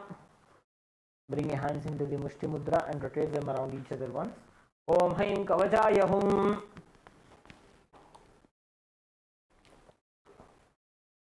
Bring your hands in Namaskar Mudra. Om Ham Shivaya Vaushate. Bring your palms facing you with the thumbs touching their respective palms. Om Ham Hum Shivaya Namaha. From the right hand ring finger and thumb join together. Touch the Ananda Gandha. Om Ham Shivasanaya Namaha. Om Ham Shivamurtaye Namaha. With the little finger and thumb join together, touch the respective knees. Om Ham Satyojatamoortaye Namaha. With the ring finger and thumb joined together, touch the navel center. Om Hem Vamadeva Gukhyaye Namaha. With the middle finger and thumb joined together, touch the heart center. Om Hum Agora Hridayaye Namaha.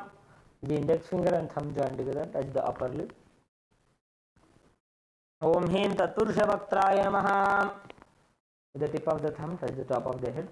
Om Hum Ishana Murdhaya Namaha. With the ring finger and thumb joined together, touch the Ananda Gandha. Om Ham Hom Vidya Dehaya Namaha. Touch the index, middle and ring fingers to the three eyes. Om Hom Netrebhyo Namaha. With the ring finger and thumb joined together, touch the Ananda Gandha. Om Ham Hom Shivaya Namaha. With the little finger and thumb joined together, touch the heart center. Om Ham Hridayaya Namaha. The ring finger and thumb joined together, touch the top of the head. Om Him Shirase Swaha. With the middle finger and thumb joined together, touch the back of the head. Om Hum Shikhayi Vashate. Cross your arms over each other. As we uncross our arms, move your hands around your head. Om Haim Kavachaya Hum. Now, strike the right thumb onto the left palm and left thumb onto the right palm. Om Ha Astraya Phate. With the index finger and middle finger joined together, strike the left palm thrice. Om Ha Astraya Hum Phate. With the index finger and thumb joined together, snap around yourself in all the 10 directions. Om Ha Astraya Phate. Move your hands from the head to the feet by touching the sides of the body.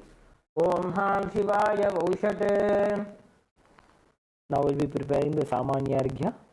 Please mix the chandan, akshata and flowers into the water inside the Panchapatram.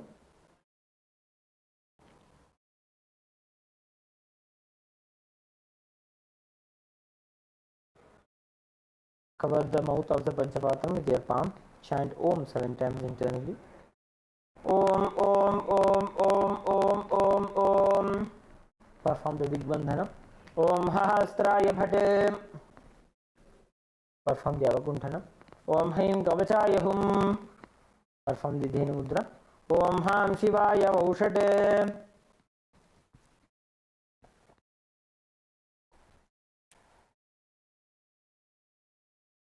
Now let us enter into the Avahana. Please offer some akshata onto the Atmalinga. Om Ham Shivasanaya Namaha. Please take a flower in your hands. Hold your hands in the Anjali Mudra. Meditate on the form of Paramashiva in your inner space. Om Lalate Tripundre Nidalakrata Kasturi Tilakaha Spuranmala Dhara Spurita Gatikopi Navasanaha Tadhano Dustaram Shirasivani Shishikalam Pradipas Sarvesham Arunagiri Yogi Vijayate Induni Bhavancha Mukhahasta Dashayuktam Shulam Ragatankam Asivajrama Bhayam Syat Pashaparadangkusha Manijwala Navame Shvetakamalāsana Sadashiva Swarupam. Offer a flower onto the Atmalinga. Om Ham Shivamurtaye Namaha. Om Ham Hom Shivaya Namaha. Shri Nithyanandeshwari Paramashiva Shakti Sameta Shri Nithyanandeshwara Paramashivaya Namaha. Dhyayami Avahayami. Show the Avahani Mudra. Om Ham Shivaya Namaha. Nityavahana Mudram Pradarsyam. Show the Sthapani Mudra. Sthapana. Show the Sannidhana Mudra. Sannidhana. Show the Nishthura Mudra. Nishthura Mudram Pradarsyam. Show the Kalakanthi Mudra. Astraya Humphat iti Kalakanthi Mudram Pradarsyam. Show the Linga Mudra. Om Ham Shivaya Namaha iti Linga Mudram. Show the Namaskara Mudra. Namaskara Mudram. Show the Avagunthana Mudra. Om Haim Kavachaya Hum iti Avagunthana Mudram cha Pradarsyam. Now please offer the asanam. Please take some akshata and offer it onto your Atmalinga. Om Ham Hom Shivaya Namaha. Shri Nithyanandeshwari Paramashiva Shakti Sameta Shri Nithyanandeshwara Paramashivaya Namaha. Asanam Samarpayami.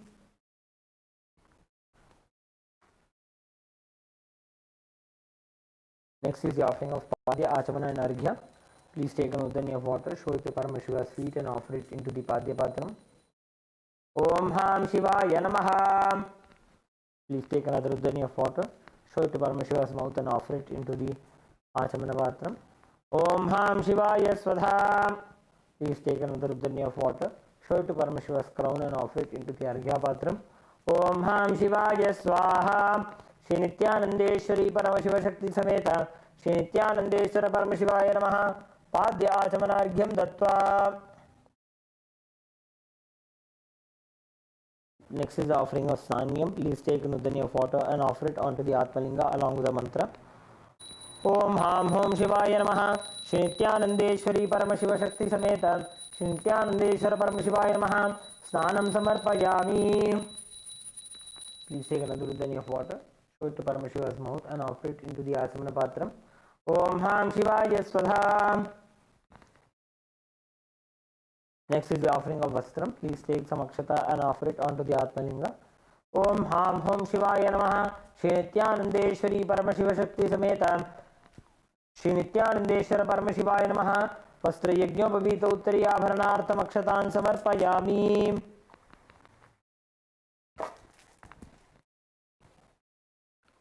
Next is the offering of Gandha, the sandalwood paste. Please take some sandalwood paste and offer it onto your Atmalinga. Om Ham Hom Shivaya Namaha. Shri Nityanandeshwari Paramashiva Shakti Sameta. Shri Nityanandeshwara Paramashivaya Namaha.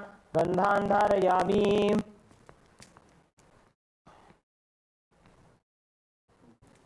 Please take some kumkum and offer it onto the Gandha.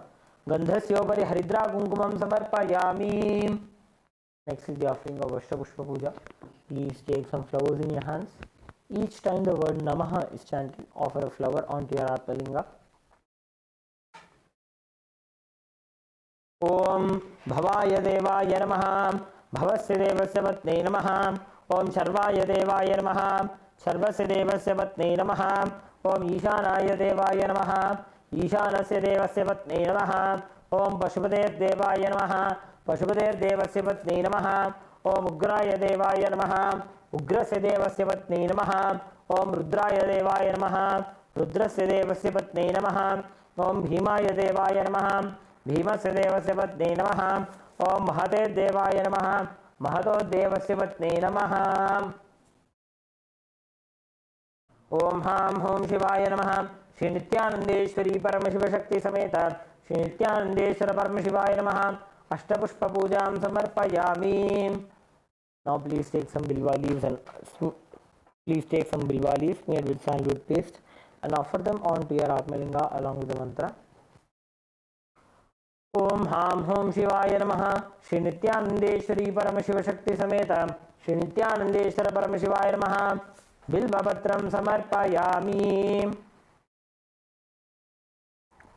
Next is the offering of Dhupa. Please take a flower and offer it onto the bell. Om Hahastraya Namaha. Please take the bell in your left hand and start ringing the bell. Now sprinkle some water onto the Dhupa. Om Hahastraya Bhatem. Offer a flower. Om Hamridaya Namaha. Please take the Dhupa and slowly wave it around Swamiji and the Atmalinga along with the mantra. Om Ham Hom Shivaya Namaha. Shri Nityanandeshwari Paramashiva Shakti Sameta. Shri Nityanandeshwara Paramashivaya Namaha. Dhupamagrapayami. Please take an udani of water, show it to Paramashiva's mouth and offer it into the Achamana Patra. Om Ham Shivaya Swadha. Next is the offering of Deepa. Please sprinkle some water onto the Deepa.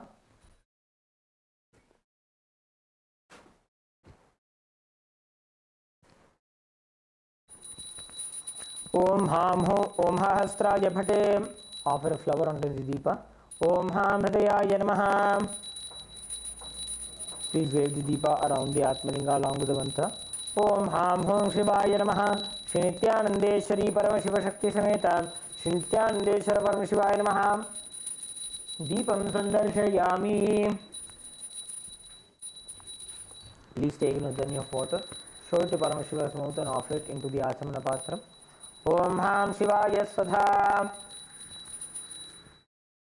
Next is the offering of Naivedyam. Please sprinkle some water over the Naivedyam. Om Hahastraya Bhate. Offer a flower onto the Naivedyam. Om Ham Hridayaya Namaha. Please take an udani of water, hover it clockwise over the Naivedyam and offer it onto the Atmalinga along with the mantra. Om Ham Hom Shivaya Namaha. Shri नित्यानंदेश्वरी Paramshiva शक्ति समेत श्री नित्यानंदेश्वर परमशिवाय नमः. नैवेद्यं निवेदयामि. Please take an udanya of water, show it to Paramashiva's mouth and offer it into the Asamana Patram. Om Ham Shivaya Swadha. Next is the offering of Tambulam. Please take the Akshata in your hands and offer it onto the Atmalinga along with the mantra. Om Ham Hom Shivaya Namaha. Shri Nityanandeshwari Paramashiva Shakti Sameta Shri Nityanandeshwara Paramashivaya Namaha. Tambulam Samarpayami.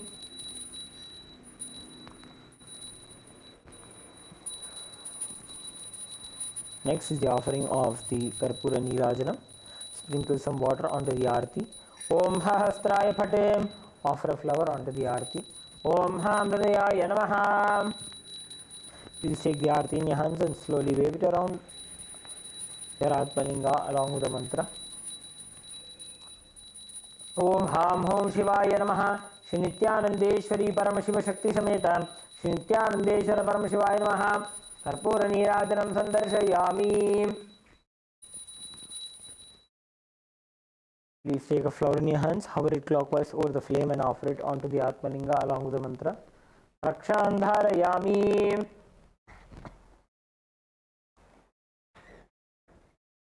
Next is the offering of the Pushpanjali. Please take a few flowers in your hands, hold them in the Anjali Mudra and offer it onto the Atmalinga along with the mantra. Om Ham Hom Shivaya Namaha. Shri Nityanandeshwari Paramashiva Shakti Sameta Shri Nityanandeshwara Paramashivaya Namaha. Pushpanjalim Samarpayami.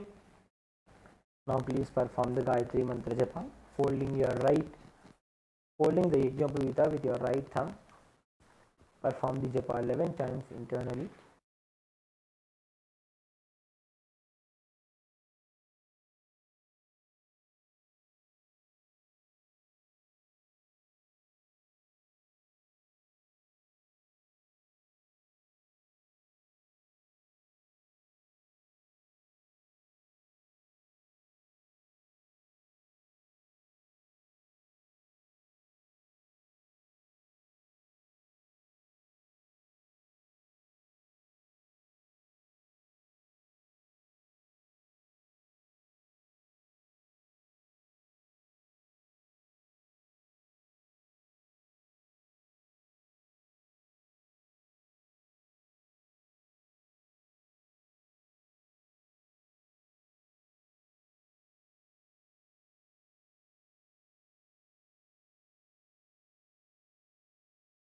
Please perform the Shiva Mula Mantra Japa 11 times internally.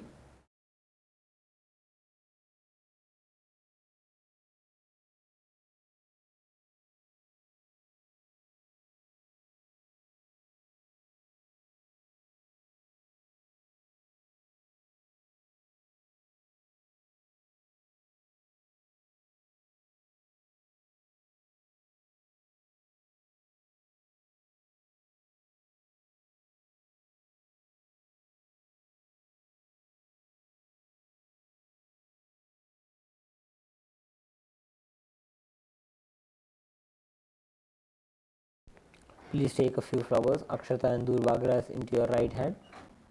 Om Ham Hridayaya Namaha. Om Haim Kavachaya Hum. Om Ham Shivaya Vaushate. Please fill some water into your right hand. Keep your right hand in the Udbhava Mudra. Offer the flowers and water onto the Atmalinga by the end of the mantra. Om Yatkinchit Karma Devesha Sada Sukrita Dushkritam Tanme Shiva Padastasya Bhungshakshapaya Shankara Shivo Data Shivo Bhokta Shiva Sarvamidam Jagadam Shivo Yajati Sarvatra Yashiva Sohamevatu. Om Ham Hom Shivaya Namaha. Please perform the Tattvachamana.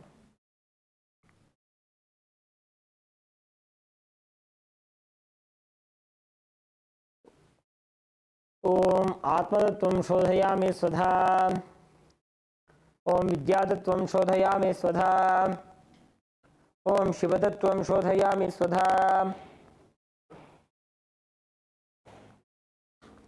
Om Ham Hridayaya Namaha.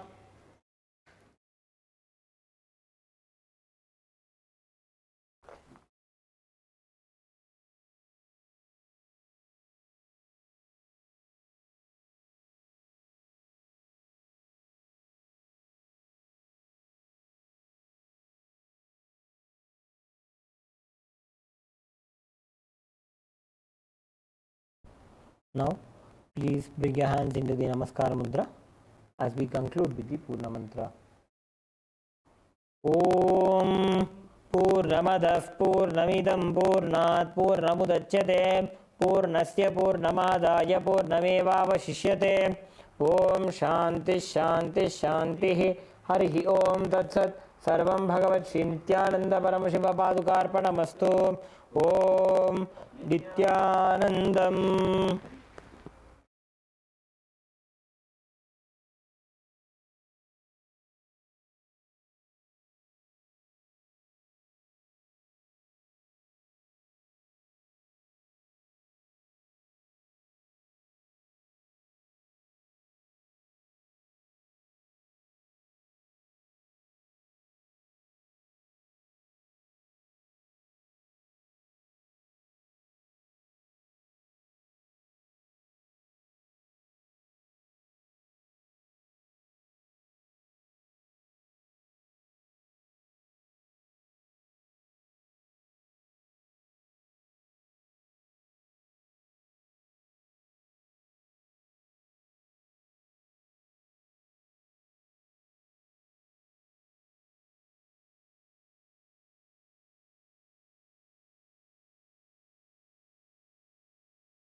Years ago, at the end of Mahabharat War, the ancient enlightened Hindu civilization consisted of 10,000 Hindu traditions, or sampradayas, that existed in 56 Hindu nations, 200 Hindu kingdoms, 1,700 Hindu provinces that covered more than 6 million kilometers square of Asia.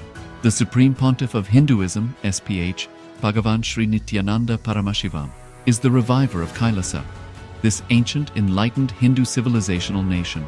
KAILASA is an unbroken cultural, religious, historical, civilizational, and sovereign continuation and revival of multiple of these historical Hindu sovereign states and Hindu ecclesiastical entities.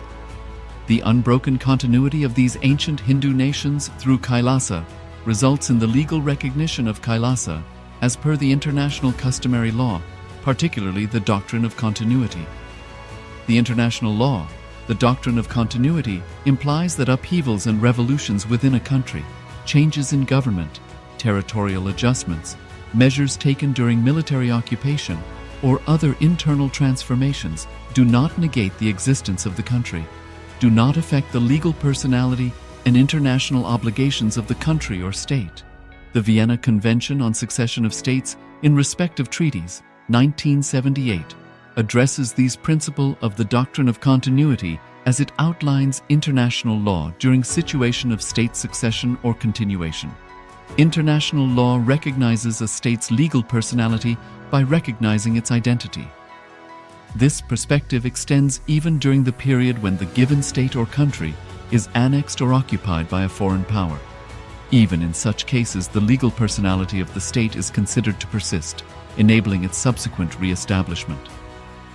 Historical examples dating back to the 18th century include cases like Portugal and Genoa that were re-established after the Vienna Congress of 1815. More recent examples include countries such as Poland, Ethiopia, Czechoslovakia, Albania, and Austria that were re-established after World War II. Even when a nation is deprived of its territory, the nation continues to exist. Its sovereignty and international legal personality continues to persist. The Dalai Lama, as the spiritual and temporal leader of Tibet, exemplifies this principle. In 1959, the Dalai Lama was exiled and forced to flee. Despite the challenges faced, the Dalai Lama continues to advocate for the preservation of Tibetan culture and garners worldwide support for Tibetan autonomy on the global stage. Similarly, from 1309 to 1376, the Pope of Catholicism had been in exile in Avignon. Despite this, he was recognized as the head of state as well as head of the Church, and given full privileges of the position after their return to Rome. Even in 1861, much of the papal territories had been lost, leaving the Pope with no sovereign territory other than the papal residence and related buildings. Yet his temporal powers were still acknowledged. He was recognized as a head of state, and later, the Lateran Treaty of 1929 formally re-established papal sovereignty over the Vatican City. The Sovereign Order of Malta further exemplifies this principle, retaining international recognition as a sovereign entity despite the permanent loss of their territory upon Napoleon's invasion in June 1798. Despite such permanent loss of territory, the sovereignty and the international legal personality of the Sovereign Order of Malta continue to persist. Much later in 1894, the order settled in Rome and acquired two properties, the Magistral Palace and the Magistral Villa that received extraterritorial status. Today, the order maintains diplomatic relations with 112 countries, issues its own diplomatic passports, currency, stamps, and vehicle registration plates, and has been granted observer status in the United Nations. All these examples of state re-establishment illustrate the principle of continuity of states, as per international law, that a state's legal personality persists over time. A nation continues to exist even after a complete loss of territory. A far more striking example is of the oceanic countries, which are under the threat of their entire nation being drowned and submerged due to rising sea levels owing to global warming. In response to such existential threat of climate change, Pacific Island nations, including Tuvalu, have enacted constitutional amendments and made international declarations affirming that their nation and their sovereign rights will continue to persist, despite their entire territory being lost to the sea.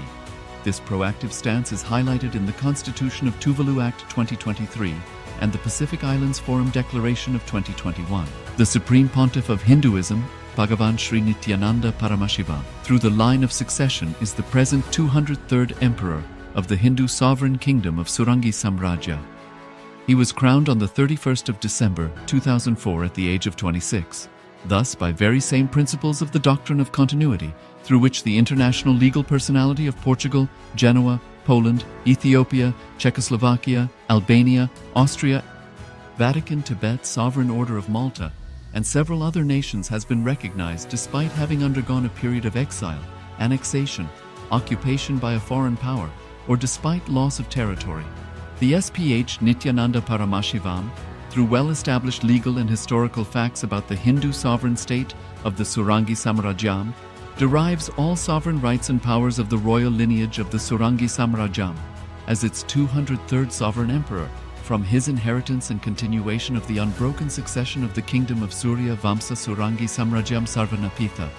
Surya Vamsa Surangi Samrajyam, through unification with 20 other sovereign Hindu states and sovereign ecclesiastical, historical entities, became part of the United States of KAILASA, which thus became a sovereign, independent juridical state, with the SPH Nityananda Paramashivam as the sovereign.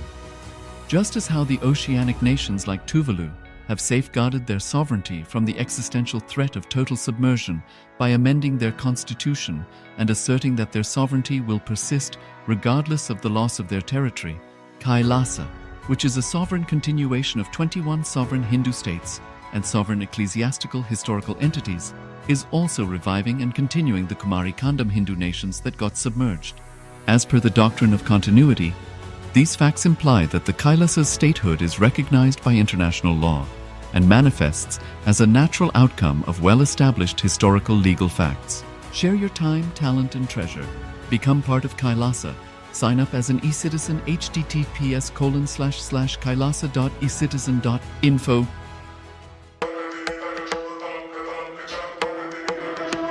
With Paramashiva's grace, we have evolved UAN, United Nations for Ancient Nations. Paramashiva successfully manifested, and now he is introducing this to all of you, to the world formally, United Ancient Nations. It is United Nations for Ancient Indigenous Nations. This is a profound intergovernmental body More than 100 ancient nations are already part members of this UAN.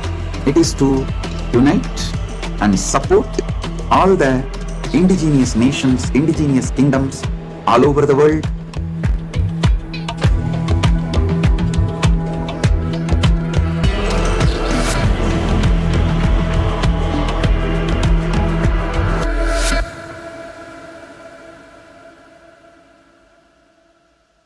Around 5,000 years ago, at the end of Mahabharat War, the ancient enlightened Hindu civilization consisted of 10,000 Hindu traditions, or sampradayas, that existed in 56 Hindu nations, 200 Hindu kingdoms, 1,700 Hindu provinces that covered more than 6 million kilometers square of Asia.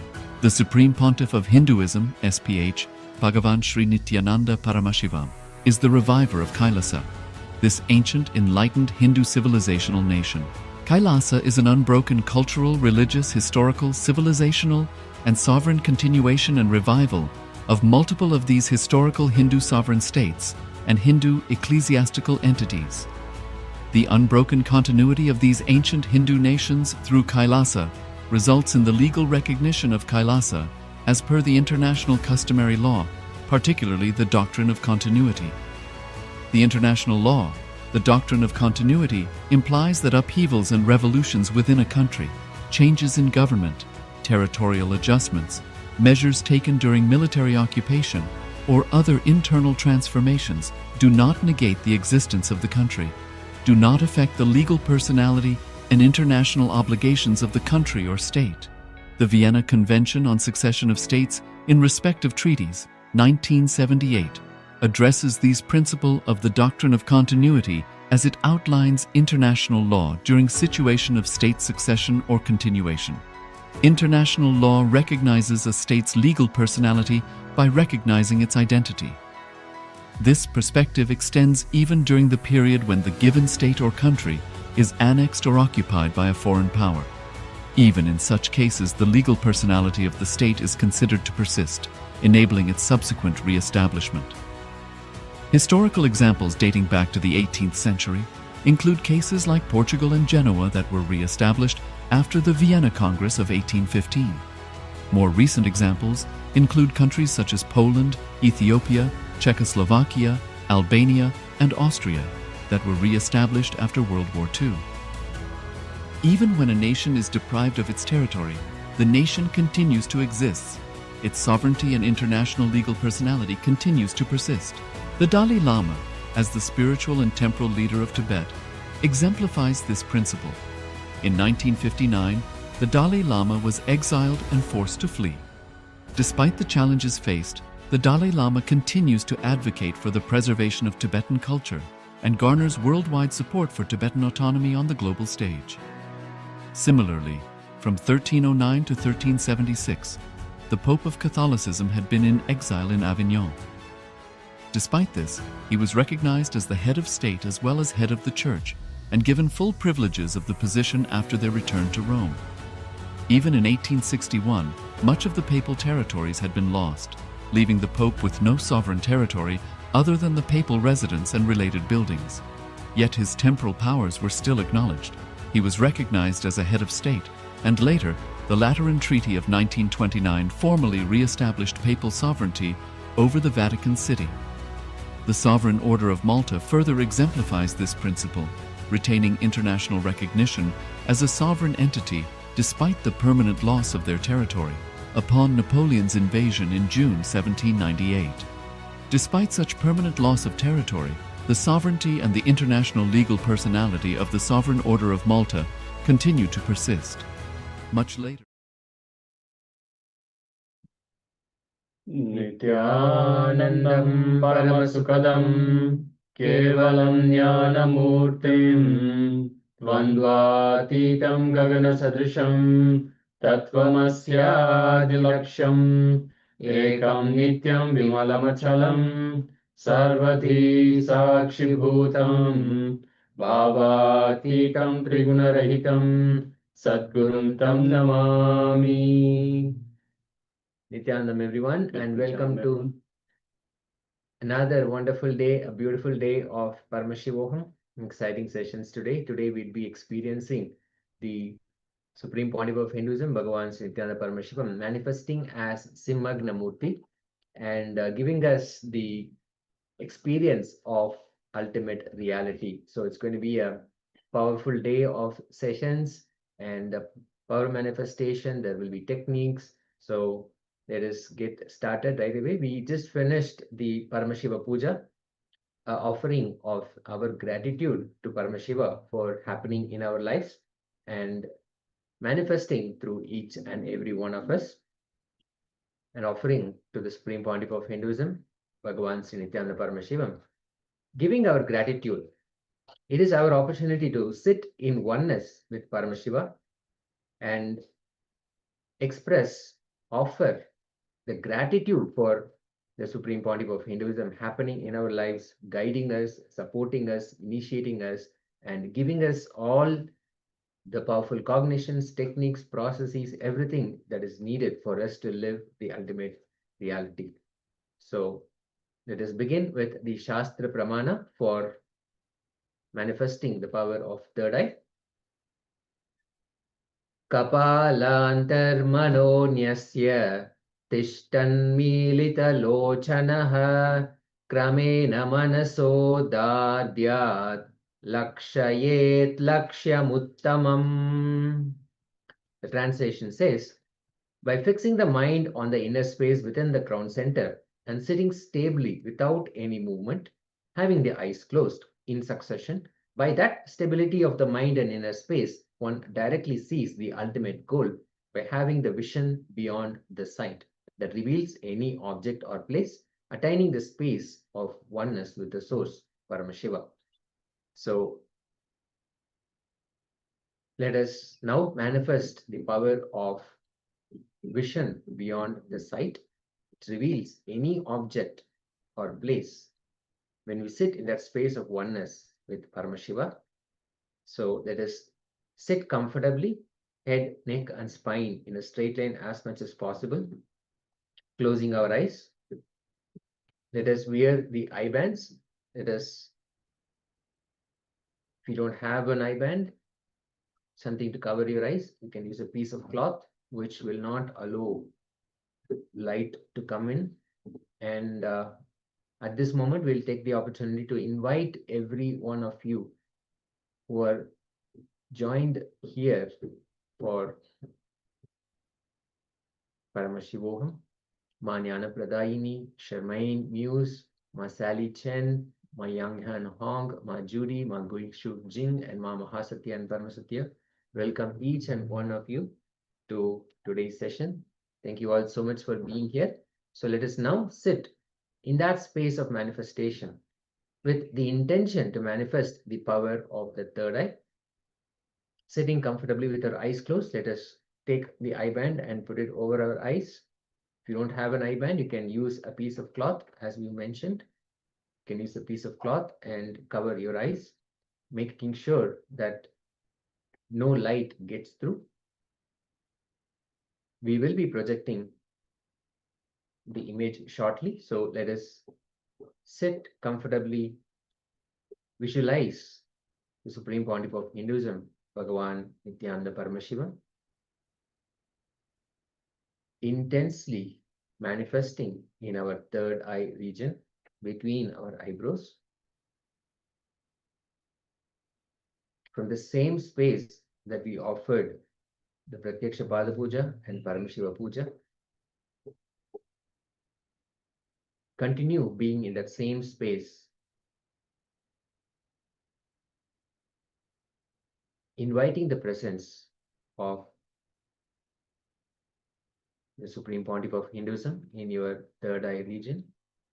Now, if you have not done already, please have your eye bands on, or at least a piece of cloth that can cover your eyes. As we sit and invoke the presence of the Supreme Pontiff of Hinduism,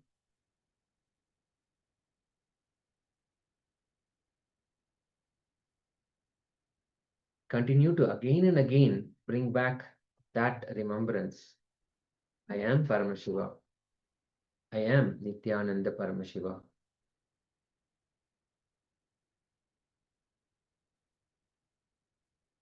requesting once again for all the participants to have your eye bands on. Just put your eye bands on so you can have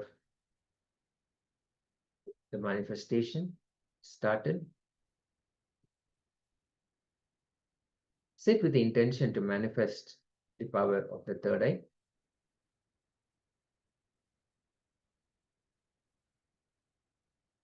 Intensely visualizing that the Supreme Pontiff of Hinduism is already happening in your third eye region, manifesting in your third eye region.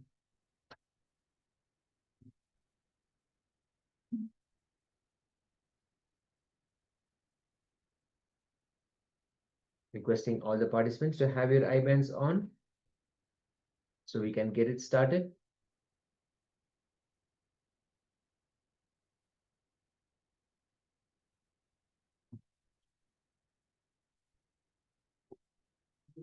We'll chant the Mahavakya intensely, again and again, remembering.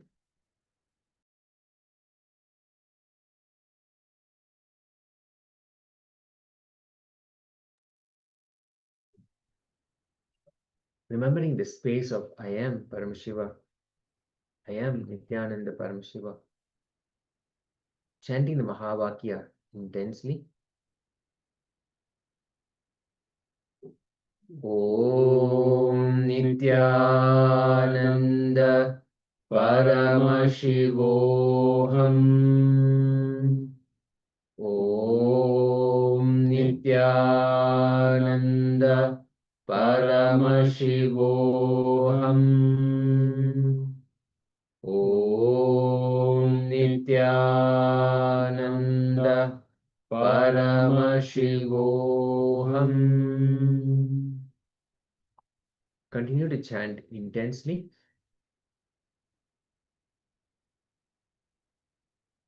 We'll now bring the image. The image is being projected now. Ask Paramashiva to reveal the contents, what is being shown on the screen. Intensely chanting the Mahavakya.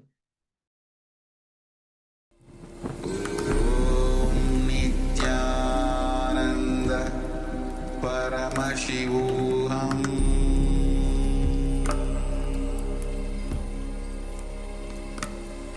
Om Nithyananda Paramashivoham.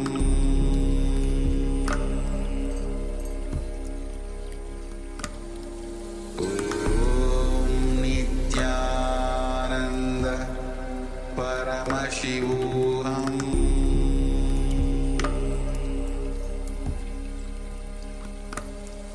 Om Nithyananda Paramashivoham.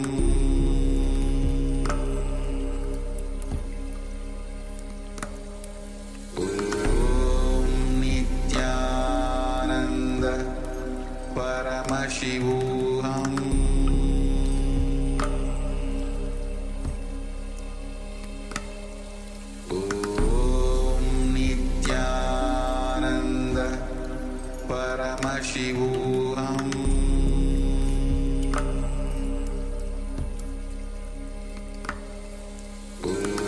Om Nithyananda Paramashivoham. Om Nithyananda Paramashivoham.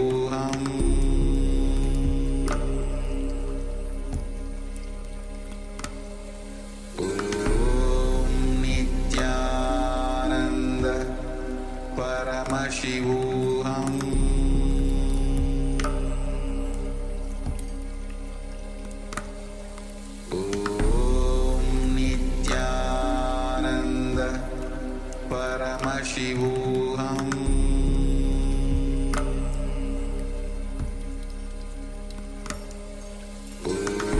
Om Nithyananda Paramashivoham.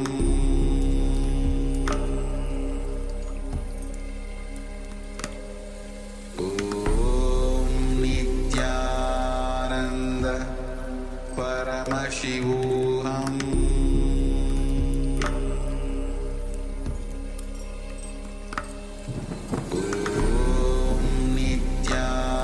Nityananda Paramashivoham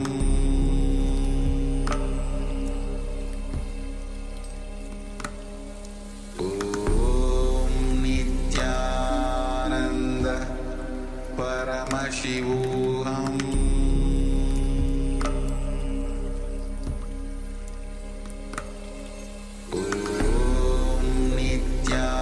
Nityananda Paramashivoham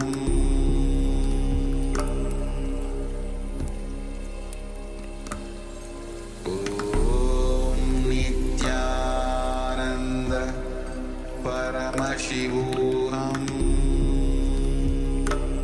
Nityananda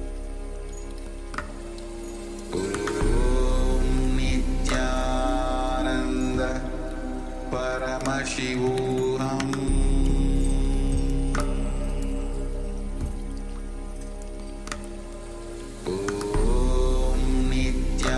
Nityananda Paramashivoham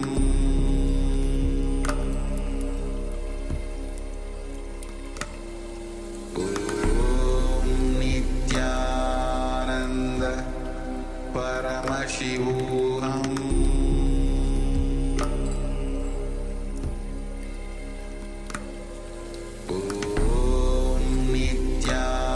Nityananda Paramashivoham Nityananda Paramashivoham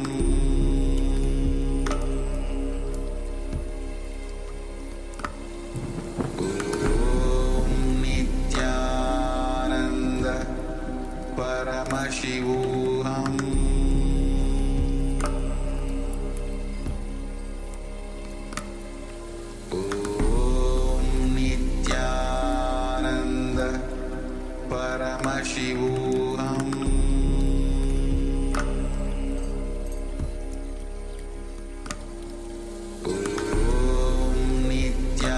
Nityananda Paramashivoham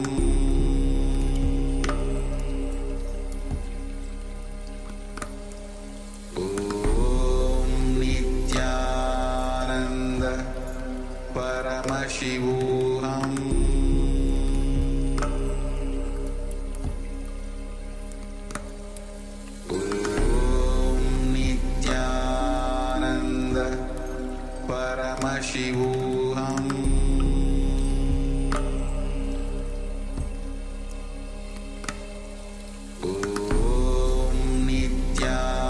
Nityananda Paramashivoham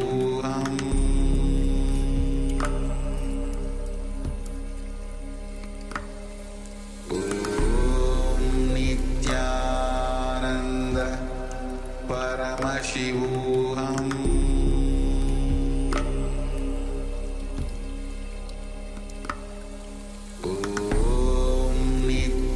Nityananda Paramashivoham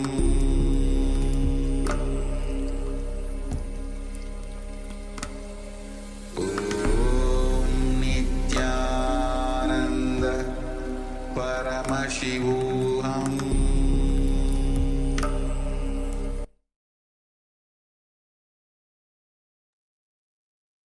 Yes, you can relax now. Slowly remove your eye bands. Gently let the light come back into your eyes.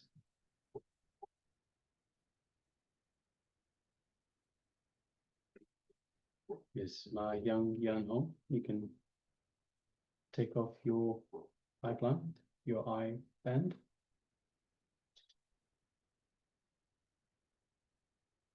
And once the light has readjusted for your eyes, you can take a moment and share with us what was revealed to you in your third eye. So what did Paramashiva, what did Swamiji reveal to you in your third eye?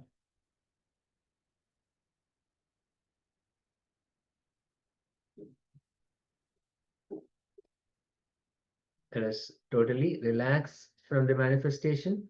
If you're in the middle of chanting the Mahavakya, you can slowly relax.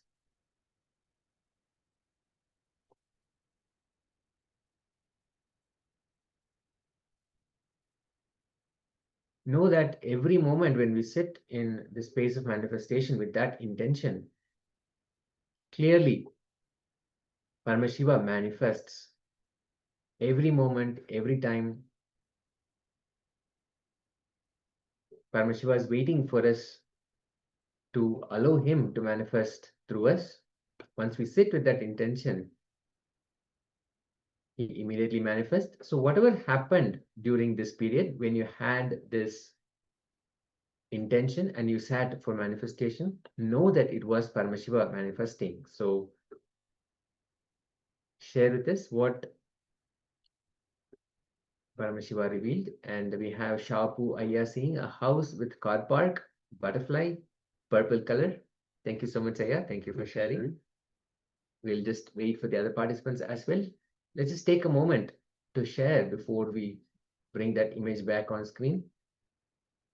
It's a powerful way to again manifest the power of the third eye and manifest oneness, the vision beyond the sight, which reveals objects and place as well.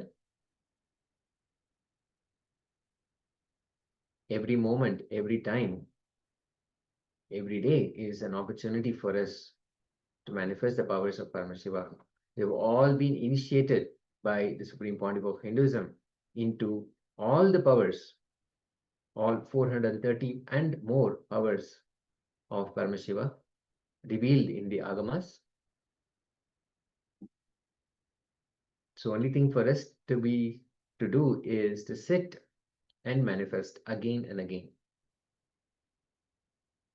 As we have said multiple times, the more that we sit, the more accurate, the more clear the manifestation happens. If you are thinking, no, I'm not manifesting, I'm not able to manifest, or whatever I'm doing is not working, if you are thinking that, just know that the only solution that Swamiji has given for that is to sit more power. Sit more and do this more. The will persistence to sit is the key for manifestation. And so many of you really glad to see that every session after session, you're all sitting in manifestation, sitting and making it possible for yourself to manifest. That's fantastic. We'll just have one moment of sharing before we bring in that image back.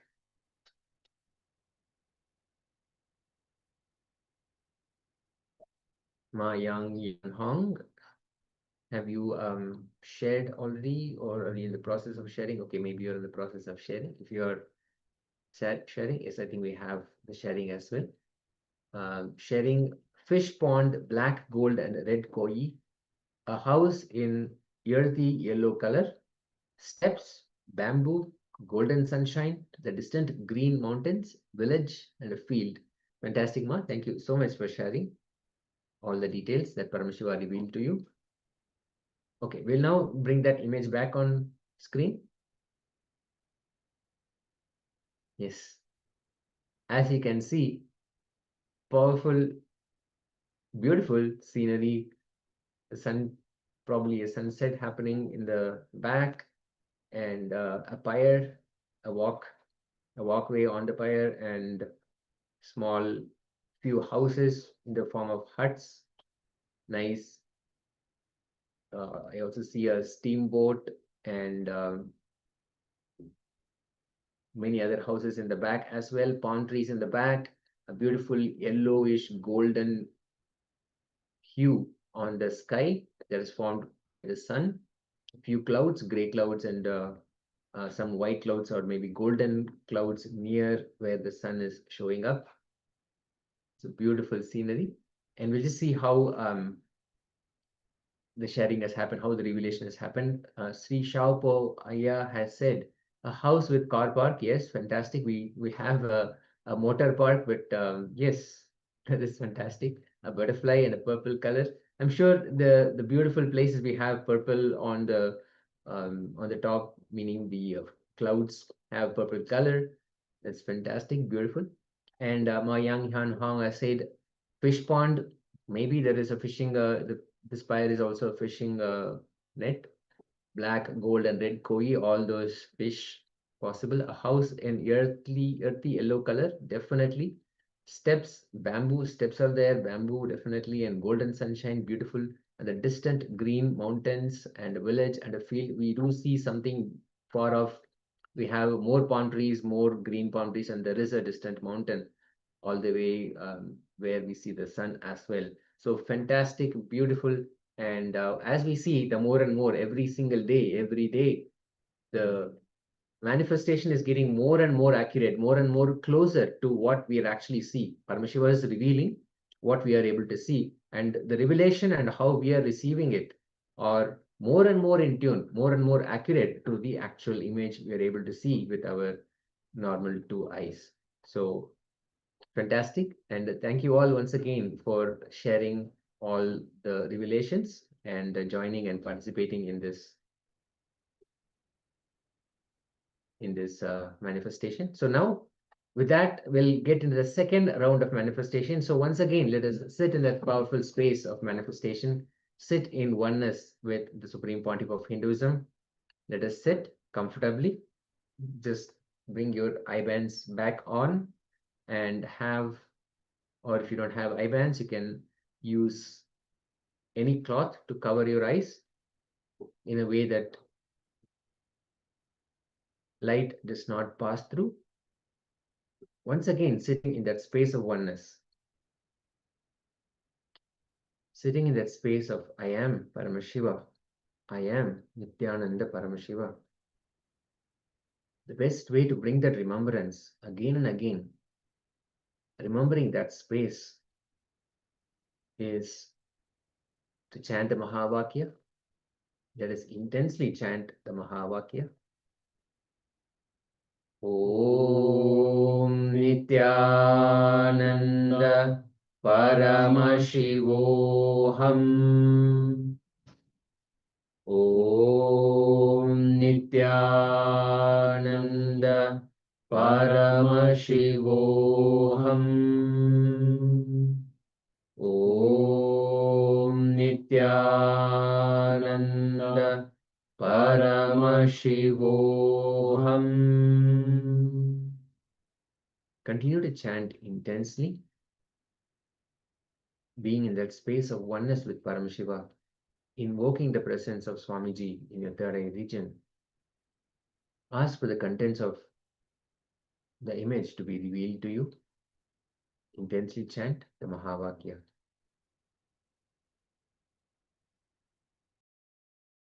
Paramashivoham.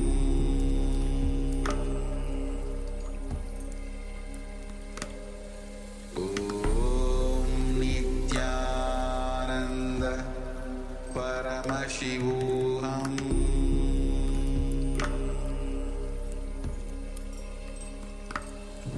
Om Nithyananda Paramashivoham.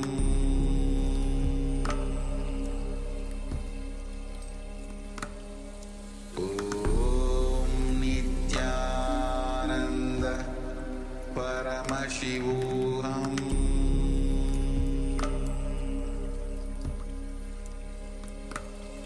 Om Nithyananda Paramashivoham.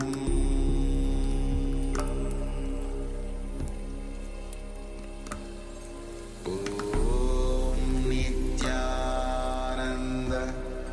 Paramashivoham.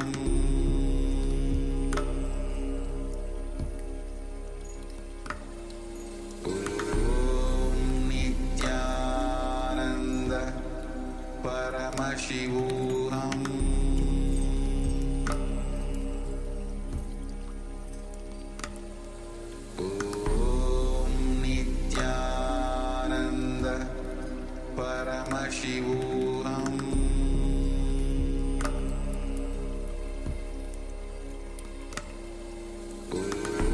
Om Nithyananda Paramashivoham.